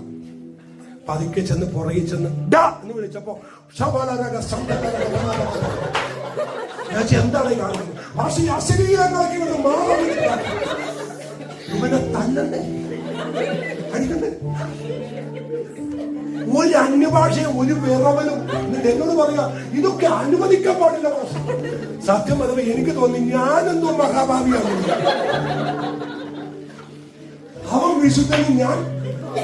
എന്നിട്ട് എന്നോട് പറയാ പാസ്റ്റർ നിങ്ങളെ പോലുള്ളവർ പ്രാർത്ഥിക്കാത്തോണ്ടാ ഇതൊക്കെ ഇങ്ങനെ വരുന്നത്. അവൻ കണ്ട് ആസ്വദിച്ച് വെള്ളമിറക്കി അവനൊരു പരുവത്ത് നിൽക്കുക. ഒരു അല്ലെന്ന് പറഞ്ഞു ദൈവം നമ്മൾ വിളിച്ച് ആരാകാനാ? പ്രാർത്ഥിക്കാല്ലേ മക്കളെ? മാനപാത്രമാകാൻ വിളിച്ച ശിംശോൻ ഗസയിൽ ഹീനപാത്രമായി. ഓക്കെ, കണ്ണു കുത്തിപ്പൊട്ടിച്ച് മാവ് പൊടിച്ച് ഹീനപാത്രമായി. അതേ ഗസയിൽ പുതിയ നിയമത്തിൽ പീലിപ്പോസ് ഷണ്ണനെ സ്നാനപ്പെടുത്തി അതേ ഗസയിൽ മാനപാത്രമായി. പ്രാർത്ഥിക്കുന്നതിന് തൊട്ടു മുമ്പ് ഒരു അപേക്ഷയുണ്ട്. അനേകം ഹീനപാത്രമായിടത്ത് നിങ്ങൾ മാനപാത്രമാകണം. 7ാമത്തെ ക്രിസ്ത്യൻ കോളിംഗ് 24 കർത്താവിന്റെ ദാസൻ, ദ സർവന്റ് ഓഫ് ലോർഡ്. 7ാമത്തെ വിളി എന്നാ? ദൈവം നമ്മൾ വിളിച്ച ആരായിട്ടാ? ദൈവത്തിന്റെ ദാസനാണ്. പ്രാർത്ഥിക്കാം. എവിടെന്നാ തുടങ്ങിയത്? മകൻ വളർന്നാരായി? പടനാരായി? മല്ല് കിട്ടുന്നവനായി. മല്ല് കിട്ടുന്നവൻ നല്ല കൃഷിക്കാരനായി. നല്ല കൃഷിക്കാരൻ നല്ല വേലക്കാരനായി. നല്ല വേലക്കാരൻ മാനപാത്രമായി. ആ മാനപാത്രത്തെ വിളിക്കുന്ന പേരാണ് എന്ത്? കർത്താവിന്റെ ദാസൻ. നമ്മുടെ വിളി 7 ക്രിസ്ത്യൻ കോളിംഗ് ആണ്. ഈ വിളി മാറരുത്. ഈ വിളി വിട്ട് ജീവിക്കരുത്. ഒരു നിമിഷം നമ്മുടെ കണ്ണുകളിൽ അടച്ച് തിരുക്കരത്താ വാഹിച്ചുവെന്നേ തിരുഹിതം പോ നാടത്തേണമേ തിരുക്കരത്താ വാഹിച്ചുവെന്നേ തിരുഹിതം പോ നാടത്തേണമേ കുശ